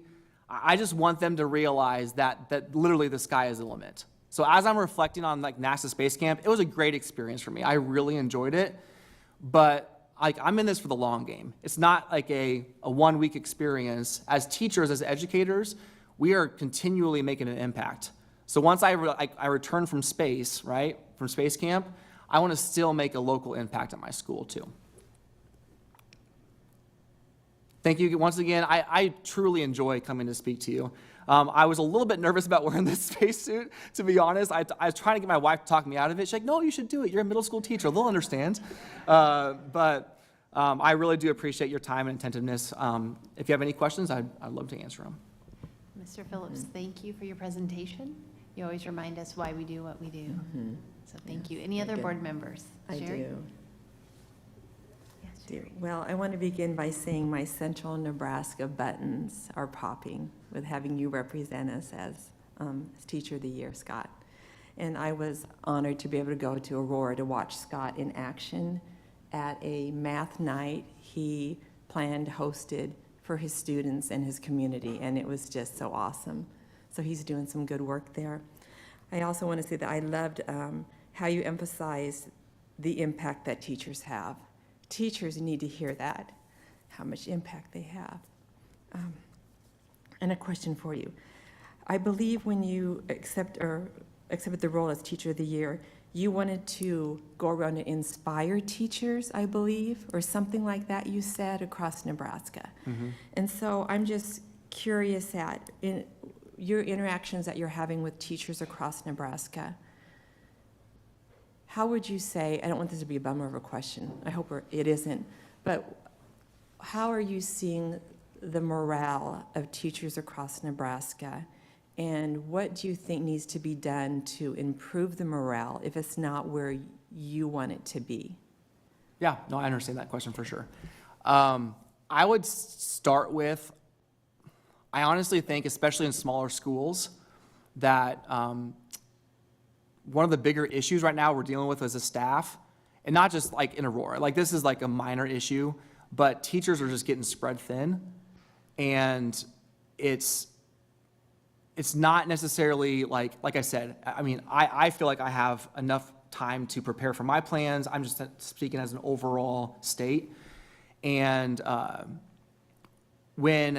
let's just say, for example, as a teacher trying to prepare for a lesson and trying to build relationships and then trying to cover for this or do that, like that just tends to just disperse the importance of why we're doing it in the first place. So the impact that we're able to leave, almost feels like, for me, like the teachers, that the morale of it is that there's just nothing left in the tank when it comes to that. And so that would be, I think, one of the bigger issues and I'm not sure how that's even tackled. I think it goes back to the amount of staff that we're able to hire as a district is important. Having the support of paras, of substitute teachers is an issue, obviously. That's something that I think is just, there's a pool of really young educators in the, so if I'm thinking big idea, just between, like, this is my own personal idea, is that I think there's a pool of educators in college right now that need to be given opportunities at local schools to be subs. And for 2 reasons, that would be a great experience, because to be honest, I learned and nothing against my undergraduate degree, but I learned so much in my first year of teaching. I just think if I was put into a situation where I was a substitute teacher prior to my first year, I'd have had so much more wealth of knowledge before my first year of teaching. So I think there's this whole pool of kids right now that are wanting to get an education, they want to get in the classroom, and there could be some type of substitute plan to get them in the rooms, in charge of kids, on their own, lesson planning, and all those things that it takes to be a teacher, that I think would help lighten the load a little bit of the staffs that are in the building. It shouldn't be as a teacher, it shouldn't be like you shouldn't feel a sense of guilt if your child is sick and you have to be at home, right? And that's a hard thing about teaching, is you can't just take a sick day. You have to still get ready to make sure your kids are still using the time. And that's also an important part of teaching too, making sure you have quality lesson plans for when you're not there too. I think overall, we have a really good group of up-and-coming educators. And I've been able to speak to a lot of like seniors in high school. I've been able to speak to, and the Educators Rising, have you heard of that? Yeah, okay, so that's a pretty new thing that most people don't know what it is. I always kind of tell people it's like the educator version of FBLA or something like that. And so that's really cool to be a part of those events, because I never had anything like that when I was in school. And I guess a preconceived notion for me as a kid was like, well, teaching is my backup plan. I'm gonna do that if this doesn't work out. And I think it needs to be a change of rhetoric as far as like teaching is a really good career. I love teaching. There's a lot of stressful things about it. But when I look back, like those stories I told you earlier, that's to me why I teach. And it's not just, it'd be nice to say like the easy answer is to like give teachers more money or, whatever it may be, but the impact is what I teach for. And I think the more we can get teachers to see that impact they're making, the more we're going to be able to retain them and keep them around. Yeah. Patsy? I think that the Nebraska Teacher of the Year gig should be 2 years instead of 1 year. And the reason I think that... Sorry. You have to ask my wife about that if she agrees or not, but you're good. The reason I think that is because you are living proof that when you come back from that experience, you are now ready to work with the teachers that you're talking about, the future teachers. And I think it would be so beneficial for every school system and every teacher organization, especially the young teachers, to hear the speech that you just gave and to know that being a teacher is so much more than how much pay you get and all of that, but it is what they give to you after you give to them. Yep. And I think every Nebraska school should invite you to speak at their teachers' meetings to hear the speech that you just gave us. And I feel very honored to have been able to hear it. Thank you. Lisa? I appreciate what Sherry and Patsy had to say. You're inspiring. I miss teaching, and there are parts that I don't miss as much, but that connection with kids becomes so real. And your inspiration to me comes from how much you care, but also how you infuse more than math and science in what you do. Coach Wooden, in his philosophy, has always been one of my favorites. That's just that's who you are, is basically what his quotes say about people. And if you haven't looked up any of his quotes and his philosophy, I would do that, because you recognize what a powerful man he was in his quiet way. And also, I want to talk about Nebraska Strong. Clay Anderson applied 15 times. So that message you give, not for kids to give up, is powerful. And that little boy that worked for you because you worked for him. Thank you. Thank you. All right, Seeing no further comments, Mr. Phillips, thank you Yep, for thank you. coming, and now we wish you safe travels as you go back and in your car, not and go teach those kids some math. Awesome. Thank you. Yep, I appreciate it. Thank you. Thank you. So moving right along, agenda item 4 is the president's report. I volunteered to not give one, and so we're going to skip that. And then item 5.1 is public comment. We do not have anyone signed up for public comment at this time, so we will also be skipping that agenda item. Because we're skipping 2 items, I've had requests for a short break. So we will reconvene at 10:50. It's 10:38. That gives us a 12-minute break. Thank you.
We'll be reconvening in 5 minutes.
If board members could resume their seats, we'll be starting.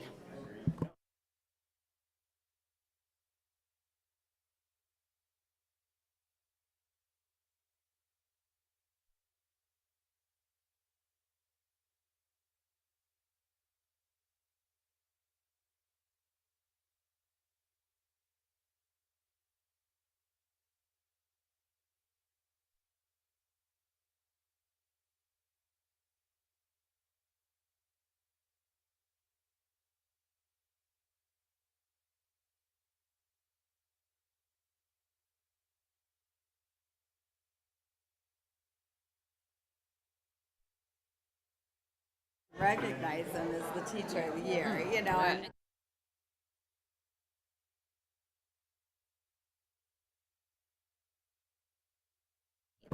Okay, the board meeting will resume if all board members can take their seats.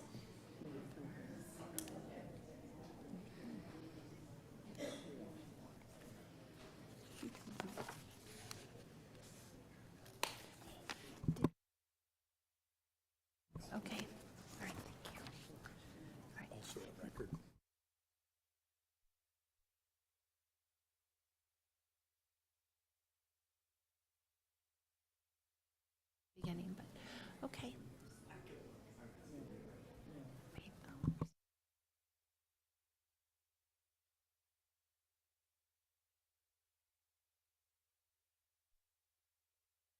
Okay, as everyone's resuming and returning to their seats, I will just announce that there is no public written comment this month either, and there have been no items pulled from the consent agenda.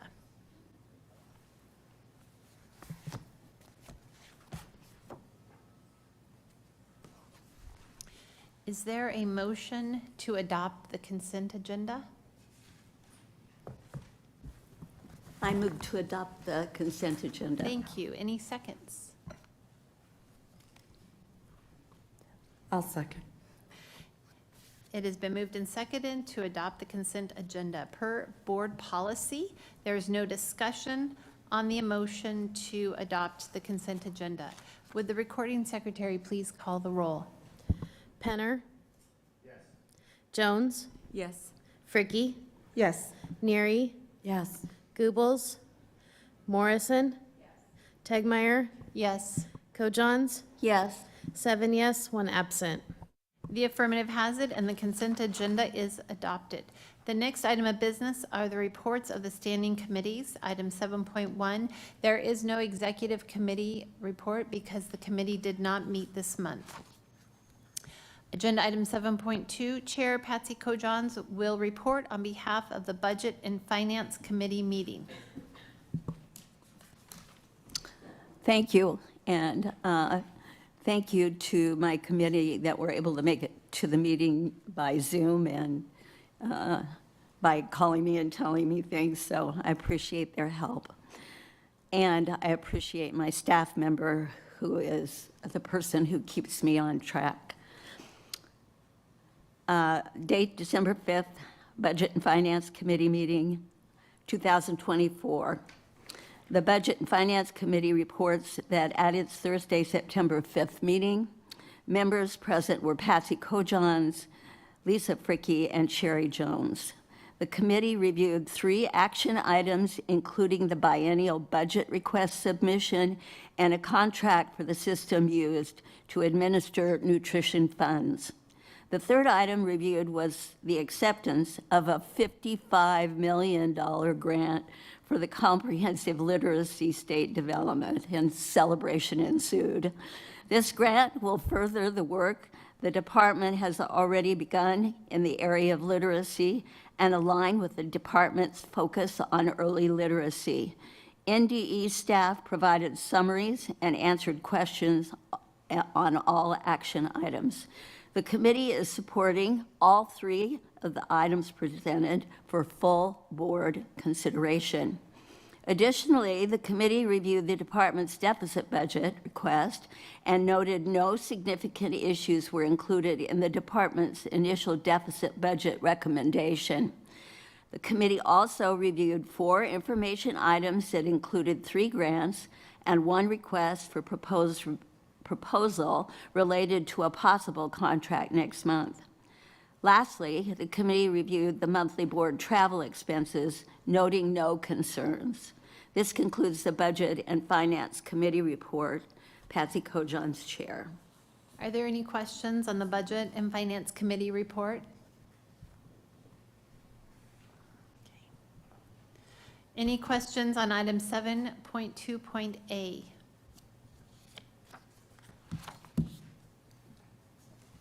Okay.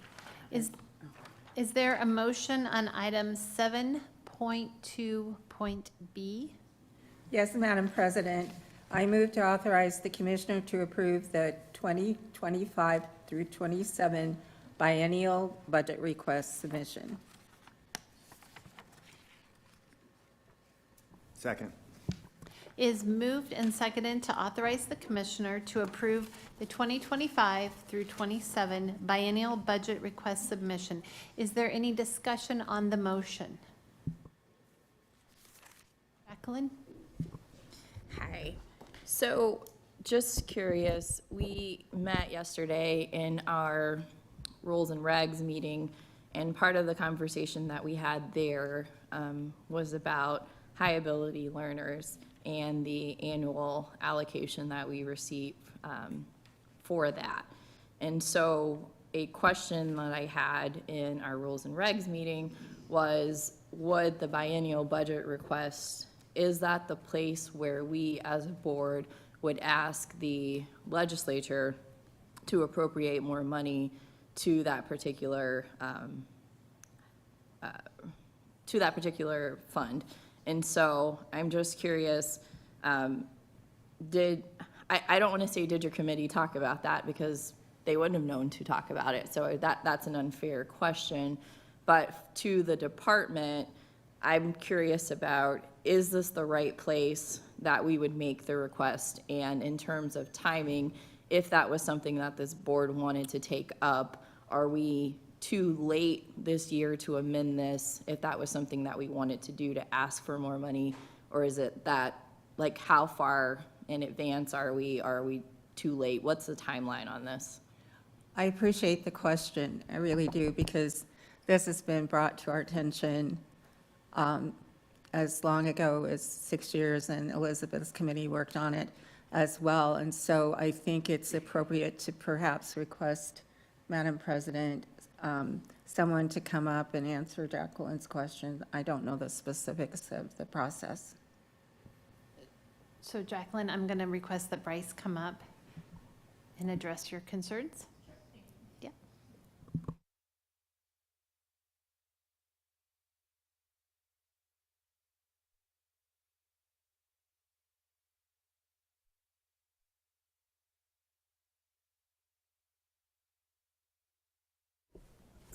Good morning. Bryce Wilson, Finance Officer, Department of Education. I would say it's not necessarily too late. It's at the 12th hour, but I think the budget issues can still be adjusted. They have to be submitted by September 15th here. But if changes need to be made, I think we can scramble and get that done at this point still. Thank you.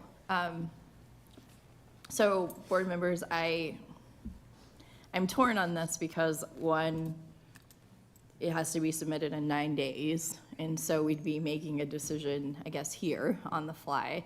But for context for people who are not in our committee, I believe the current allocation for high ability learners is about 2.1 million, 2.3. It's in that range.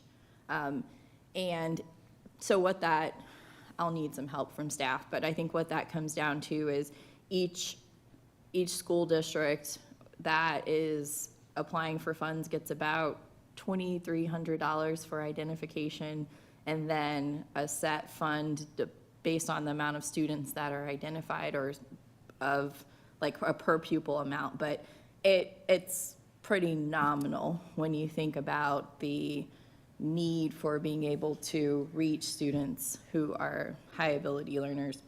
And there were some legislative changes recently, my understanding, that helps school districts be able to pool some of that funding to help it go farther.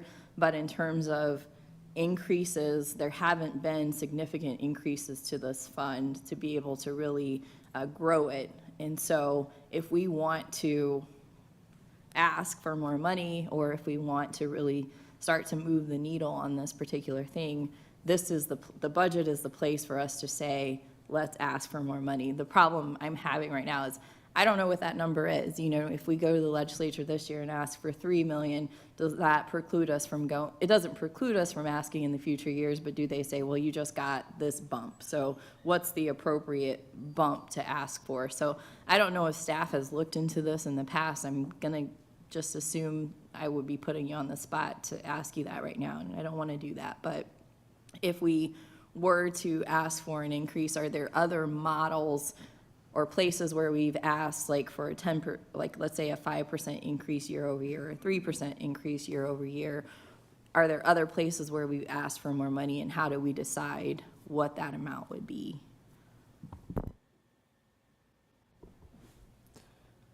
I wouldn't say there's a strong example, another place that I could draw a comparison to. The only thing that's coming to my mind right off the top of my head is statute calls for a 2% plus real growth increase to core service funding.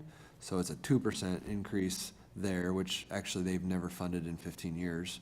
But I don't know that there's another example of us asking for more aid type funding that comes to my mind right now.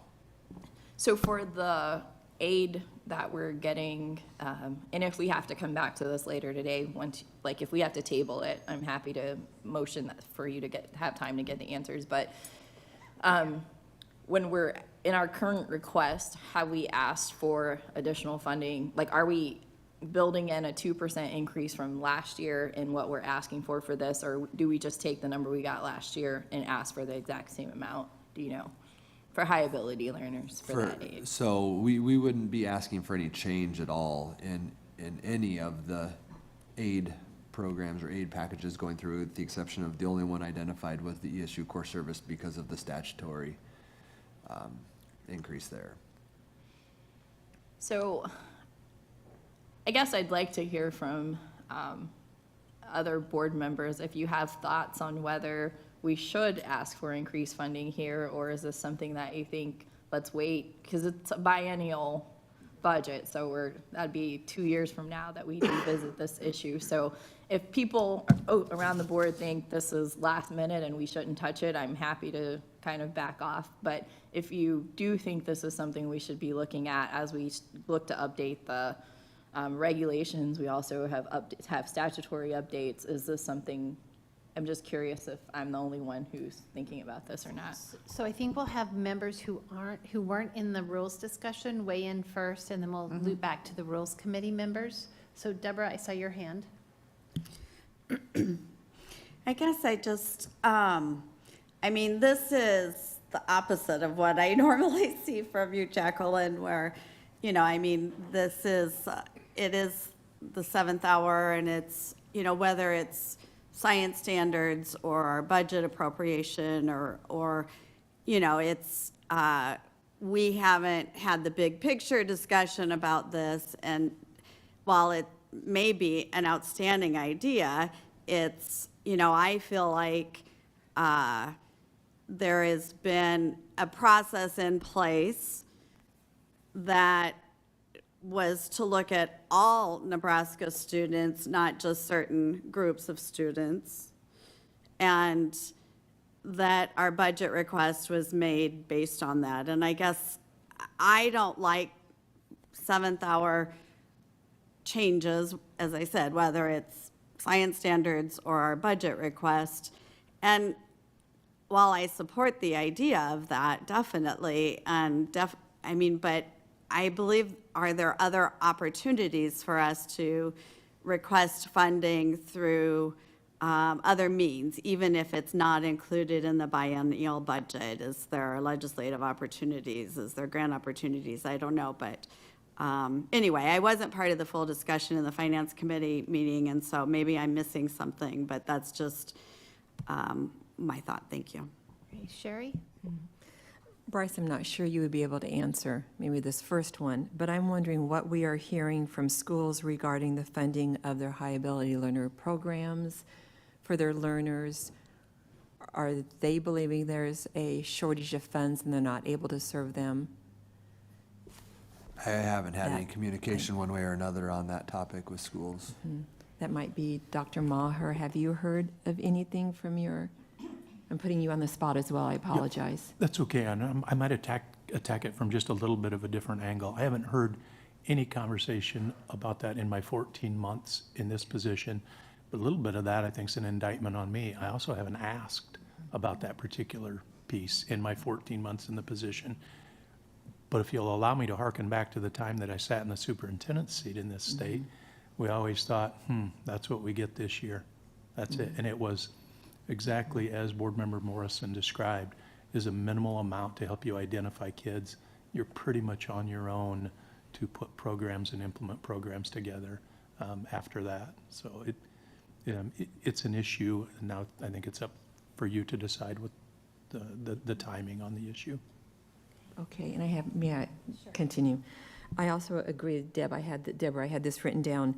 Have we tapped into grants and other avenues? Will there be some other avenues available to provide funding as far as you're concerned, or in our NDE budget where we can move funding that you're aware of?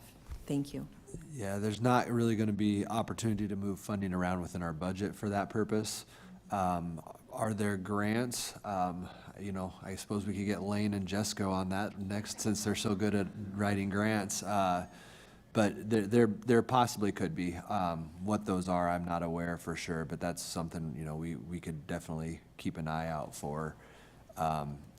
Process-wise for the state, in theory, I mean, not in theory, I guess we could add this. We have the deficit budget coming up that needs to be approved next month, and that's a discussion item today as well.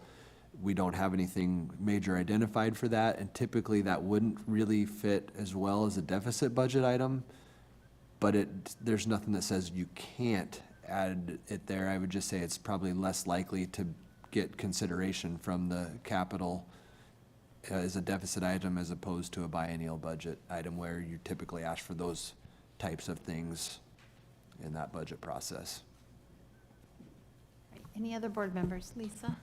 I appreciate you bringing this up, Jacqueline.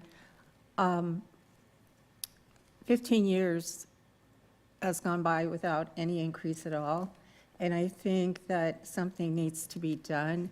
I like the idea of looking into possible grants or monies like that for now, but for the next budget cycle, I think it's something definitely needed. We talk about addressing all students' needs, and I think this has been kind of, I hesitate to say neglected, but that's how I'm feeling over the past 15 years without any increase at all.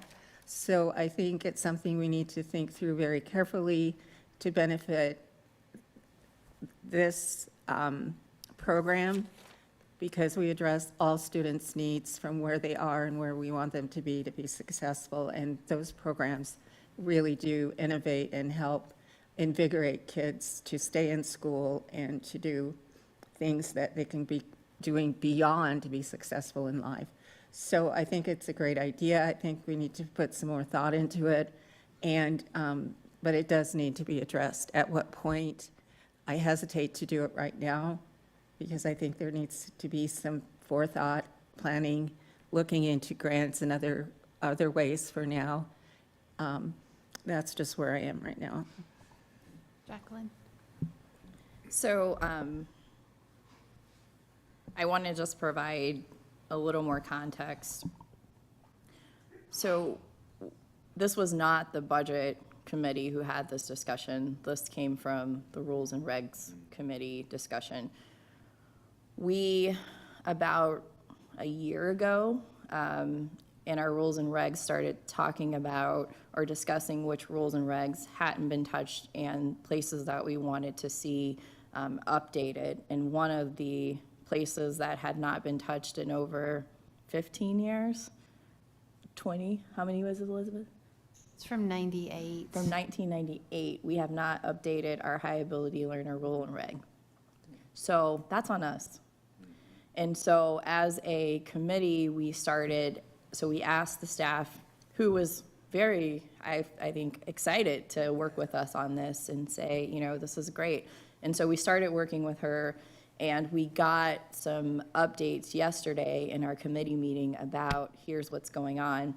I don't want to put words in her mouth, but I think she did provide some context that districts don't really see this as sufficient to really do the work. I mean, they're subsidizing this work, but statutorily it says they have to identify students. And so we're telling them they have to do something, yet the funding to do it is so minimal.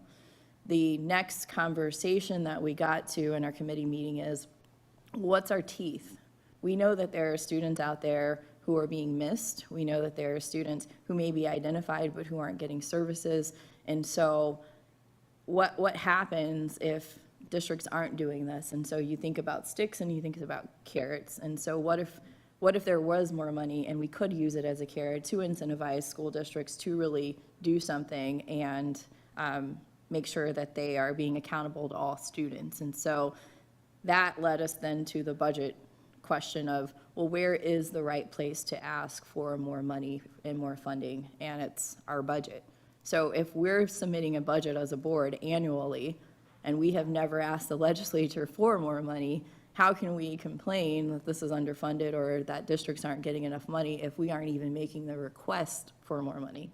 And so that was how we got to this conversation. It just so happened that that happened yesterday, and then the budget request is here today. I mean, I obviously didn't just so happen. You guys have been moving this along, but that was the chain of events and how this conversation is happening. Like I said, I'm a little hesitant to not, or to ask for an amount when we haven't really researched what the proper amount is.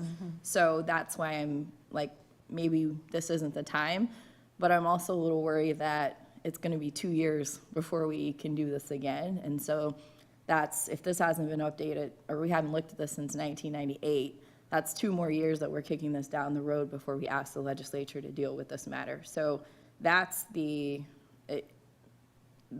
chain of events, or that's the context that we had in our committee. So I'm happy for us to continue on with the budget that we have now, but as I won't be here when that new budget comes, my hope is that this board will continue to take up that matter and not ask for grants, or say, let's go to the federal government and look for grants, let's go to this, when we haven't at least asked our own legislature first to fund something that is in their statute. So. Madam President? Lisa. We have, when I first got on the board, this was brought to my attention, and so it has been discussed in committees. It just didn't go anywhere. It didn't have any teeth, and I think now is the time to look into the future and realize that this is a neglected area and needs some enhancement with funds to move forward for kids. So, and then Elizabeth picked it up when she became chair of the committee that addresses this and worked very hard to get it to the forefront for rule change. So it's been slow over time, but it has been discussed, and finally, we're to the point where decisions, if we're changing Rule 3, we also need to get with the program and give them the funds they need to get what they need to get done to support students, all students. Any further, oh, Pat. Well, having been around for 8 years, I want you to know that a lot of statutes that were made that weren't funded, there is a person on our board who has said over and over and over again, if we were listening, that we should somehow point out when statutes are passed or rules or regs are made, whatever, that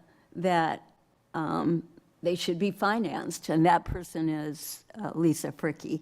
And she has done it every time that something comes up that is going to cost money, but the money has not been legislated to support the passage of the bill.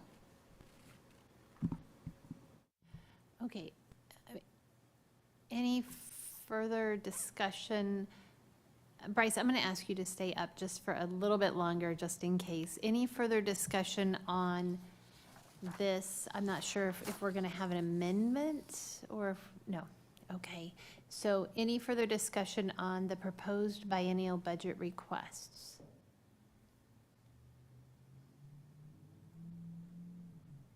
Thank you, Bryce. So the motion is to authorize the commissioner to approve the 2025-2027 biennial budget request submission. And since I don't see any further discussion, I don't want to cap it if there is. No? Okay. Seeing no further discussion, would the recording secretary please call the roll? Morrison? Yes. Tegmeyer? Yes. Kojons? Yes. Neary? Yes. Fricky? Yes. Jones? Yes. Penner? Yes. Goebbels? 7 yes, 1 absent. The affirmative has it, and the motion to authorize the commissioner to approve the 2025 through 27 biennial budget request submission is adopted. Is there a motion on item 7.2.c? Yes, Madam Chair. I move to authorize the Commissioner to contract for the system used to administer the USDA child nutrition programs. Second. It is moved and seconded to authorize the Commissioner to contract for the system used to administer the USDA child nutrition programs. Is there any discussion on the motion?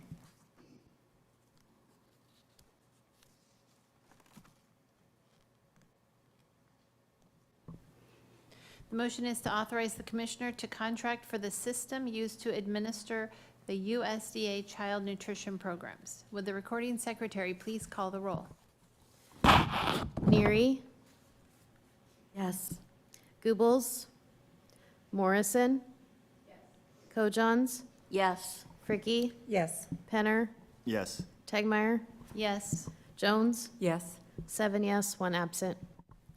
The affirmative has it, and the motion to authorize the Commissioner to contract for the system used to administer the USDA child nutrition programs is adopted. Is there a motion on item 7.2.d?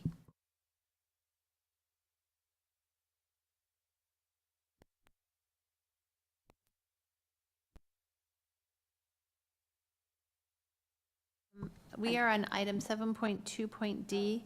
That's okay.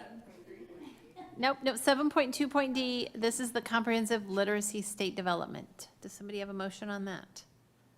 Yes, Madam Chair.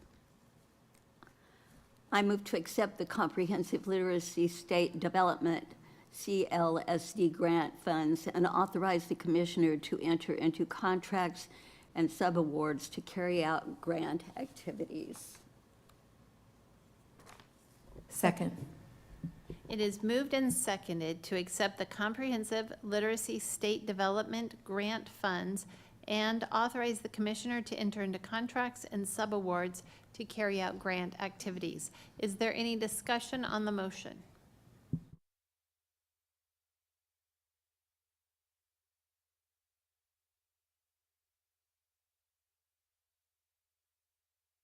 Okay, seeing no discussion.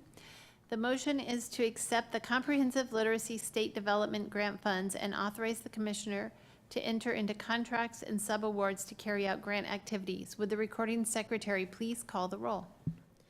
Neary, Yes. Goebbels, Morrison, Kojons, Yes. Fricky, Yes. Penner, Yes. Tegmeyer, Yes. Jones, Yes. 7 yes, 1 absent. The affirmative has it, and the motion to accept the Comprehensive Literacy State Development Grant Funds and authorize the Commissioner to enter into contracts and subawards to carry out grant activities is adopted. We're on item agenda 7.2.e. This is a discussion item, the potential deficit budget items for the fiscal year of 2024 through 25. Board members, are there any discussions or questions on this item?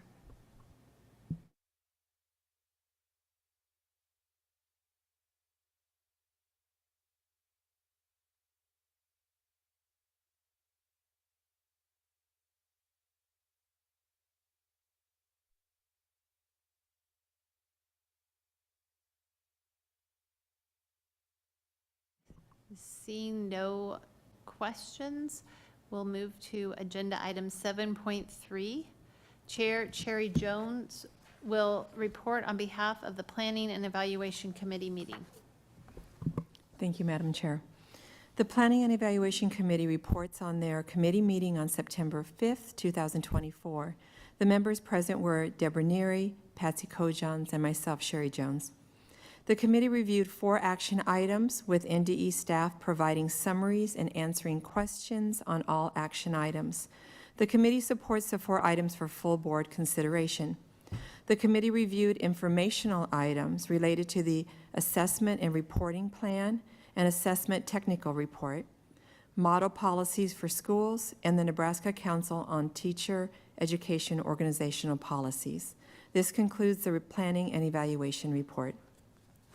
Are there any questions on the Planning and Evaluation Committee report?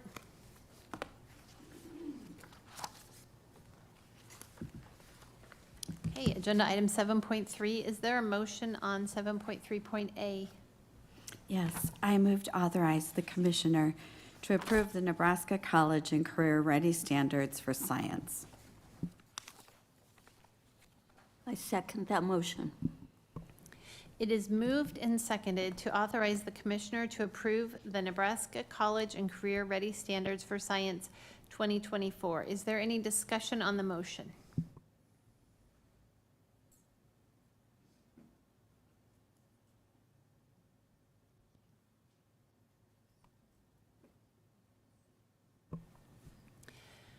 The motion is to authorize the commissioner to approve the Nebraska College and Career Ready Standards for Science. Would the recording secretary please call the roll?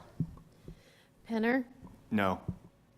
Jones, Fricke, Yes. Neary, Yes. Goebbels, Morrison, Tegmeyer, No. Kojons, Yes. 4 yes, 3 noes, 1 absent. The affirmative has it, and the motion to authorize the commissioner to approve the Nebraska College and Career Ready Standards for Science 2024 is adopted.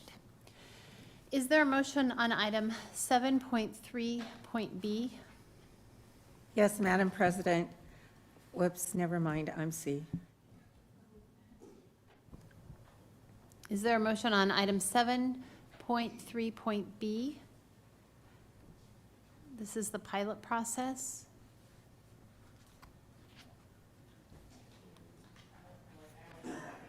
All right.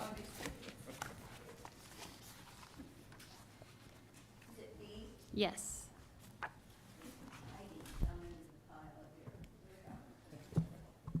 Sorry for the delay. I move to authorize the commissioner to approve the pilot process for conducting clinical observations virtually for Nebraska State colleges.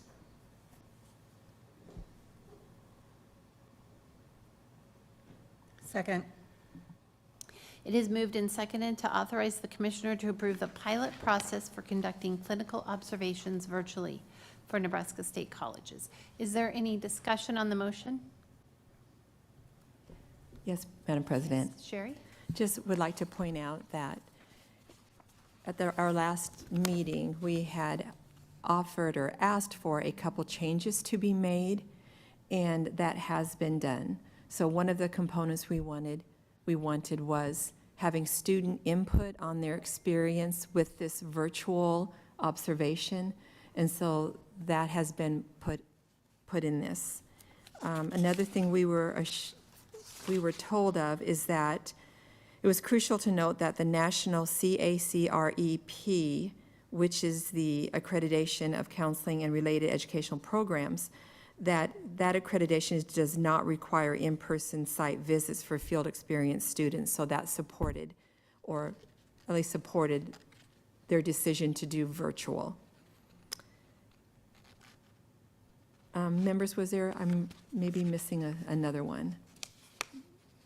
Do you recall, other members, what was, for sure the student input, that was important to us. But, so thank you. Patsy? I just want to just add to this that I do have a concern with virtual observations in schools, in education. And I'm not saying that I'm against this yet, but I think that being there and going through the school system and talking to kids and that sort of thing is pretty valuable. Lisa?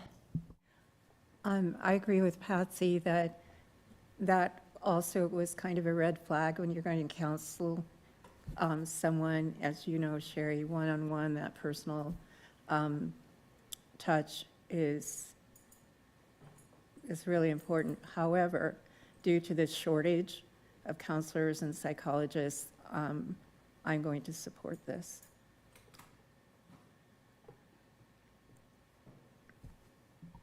Patsy? Yeah, I'm also going to support this, but with the caveat that in the future, if things change and we see that it becomes a fault rather than that is not addressed, that the board is flexible in going back and researching this and taking another look at it.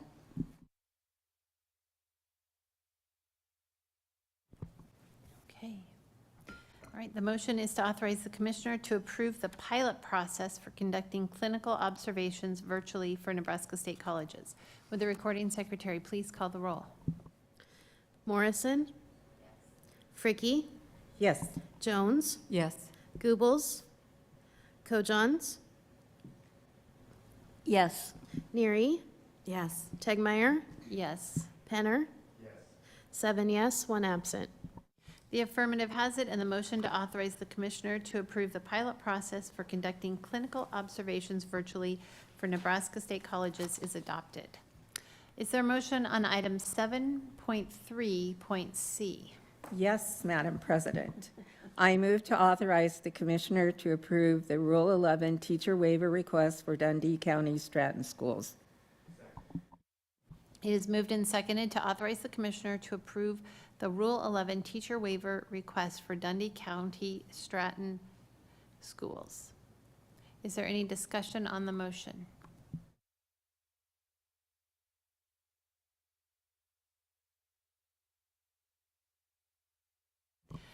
The motion is to authorize the commissioner to approve the Rule 11 teacher waiver request for the Dundee County Stratton Schools. Would the recording secretary please call the roll? Tegmeyer? Yes. Neary? Yes. Morrison? Yes. Kojons? Yes. Penner? Yes. Goebbels? Jones? Yes. Fricky? Yes. 7 yes, 1 absent. The affirmative has it, and the motion to authorize the commissioner to approve the Rule 11 teacher waiver request for Dundee County Stratton Schools is adopted. Is there a motion on item 7.3.d? I moved to authorize the commissioner to contract for the 2025-2026 statewide assessment. It is moved and seconded to authorize the commissioner to contract for the 2025-2026 statewide assessment. Is there any discussion on the motion?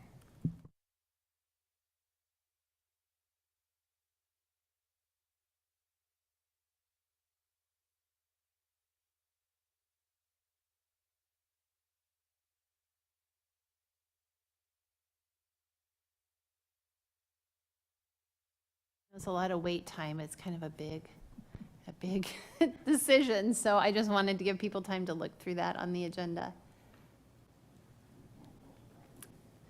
Okay, seeing no discussion. Oh, Sherry? I would just like to say that yesterday, Dr. Trudy Clark provided us with much information about the process and provided us, she answered us questions. There are so many components here that we are very pleased with their choice and the offerings.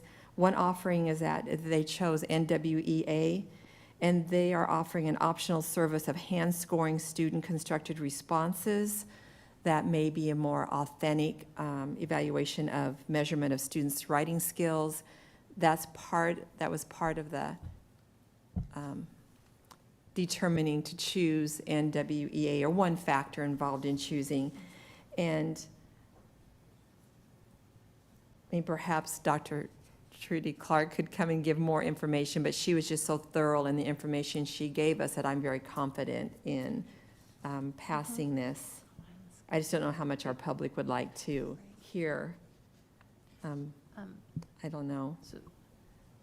So are there board members who would like to hear from Dr. Clark? I'm going to ask that question first. I have one more comment. Okay. No, okay. So Dr. Clark, we won't call you up at this time. And then Patsy? Yes, the NWEA also will provide the alternate test for students who need to take that alternate test, and the other applicants did not. That's great background information. Thank you. And thank you to Dr. Clark and Dr. Maher. I know that the testing has been a concern for this board, so it's exciting to see us moving forward in this. Any other comments or questions? Sherry? I will note there were 4 vendors, for anybody who's interested. There were 4 vendors considered. Okay, yeah. All right, the motion is to authorize the commissioner to contract for the 2025 through 2026 statewide assessment. Would the recording secretary please call the roll?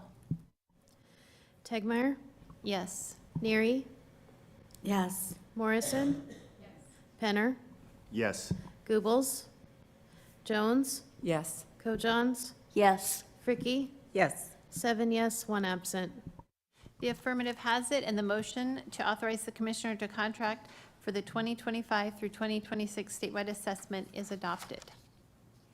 Agenda item 7.4, Chair Lisa Fricky will report on behalf of the Rules and Regulations Committee meeting.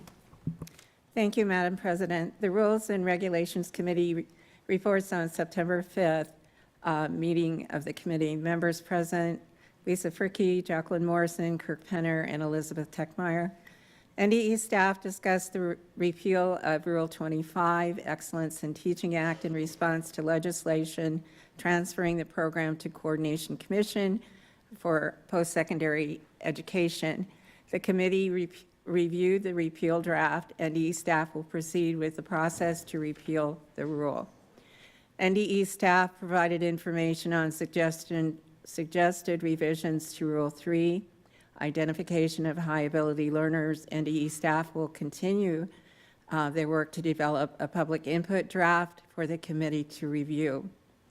NDE staff also provided information on potential revisions to Rule 47, career academies. NDE staff will develop a public input draft for the committee to also review. NDE staff provided information on potential revisions to Rule 86, and that's about the public breakfast program. NDE staff will, again, develop an input draft for us to review. NDE staff provided information on potential revisions to Rule 11, and that's about early childhood education programs in Nebraska. And they will do the consideration for public input draft for us to look at later as well.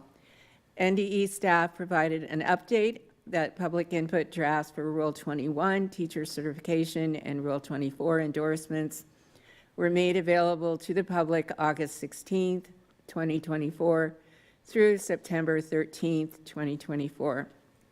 Input will be collected and discussed at the October 2024 meeting coming up, leading to the development of a hearing draft. NDE staff provided information on potential revisions to Rule 10, accreditation of schools, Rule 14, approval of non-public schools, and Rule 17, alternate schools for expelled students. The staff will continue gathering stakeholder input and develop input drafts for us to read through in the future. And that concludes the Rules and Regulations Committee report. Lisa Fricky, Chair. Are there any questions on the Rules and Regulations Committee report?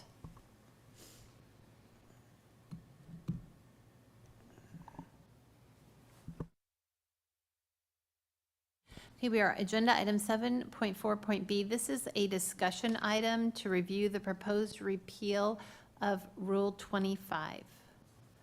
And Rule 25 is the Excellence in Teaching Act. This is in response to legislation that transfers the program from our oversight to the Coordination Commission for Post-Secondary Education.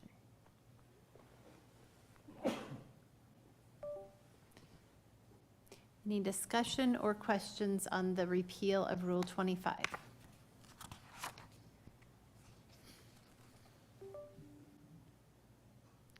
Okay, seeing none. The next, we don't have any additional business today because nothing was pulled from the consent agenda. Items 9.1 through 9.2 are information items and written reports for the board. Agenda item 10 is the good of the order. This section of the agenda is intended for board members to offer informal observations of the work of the State Board. Board members may make brief announcements about attendance at future events for the purpose of informing other board members. No business or motions or suggested actions of the board may be offered at this point in the agenda, nor should board members engage in substantive discussion about other agenda items or introduce new agenda items. Sherry? Yes, thank you. I do have something to mention. I'd like to mention that the October State Board of Education meeting will be held in Grand Island. I encourage the public to attend and invite fellow board members and NDE representatives to join me in visiting several schools. You will have the opportunity to see some of the educational options available to Grand Island area families. We'll be visiting, we're planning to visit, a K-8 exempt school, a parochial elementary school which just opened this fall, and a public high school. So I am looking forward to these visits and hope that you can join me. Thank you. Thank you, Sherry. Any other discussion for the good of the order?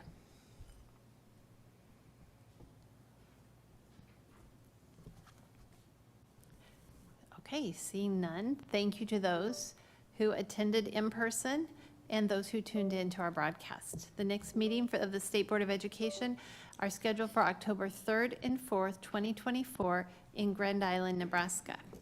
The September 6th, 2024 State Board meeting is adjourned.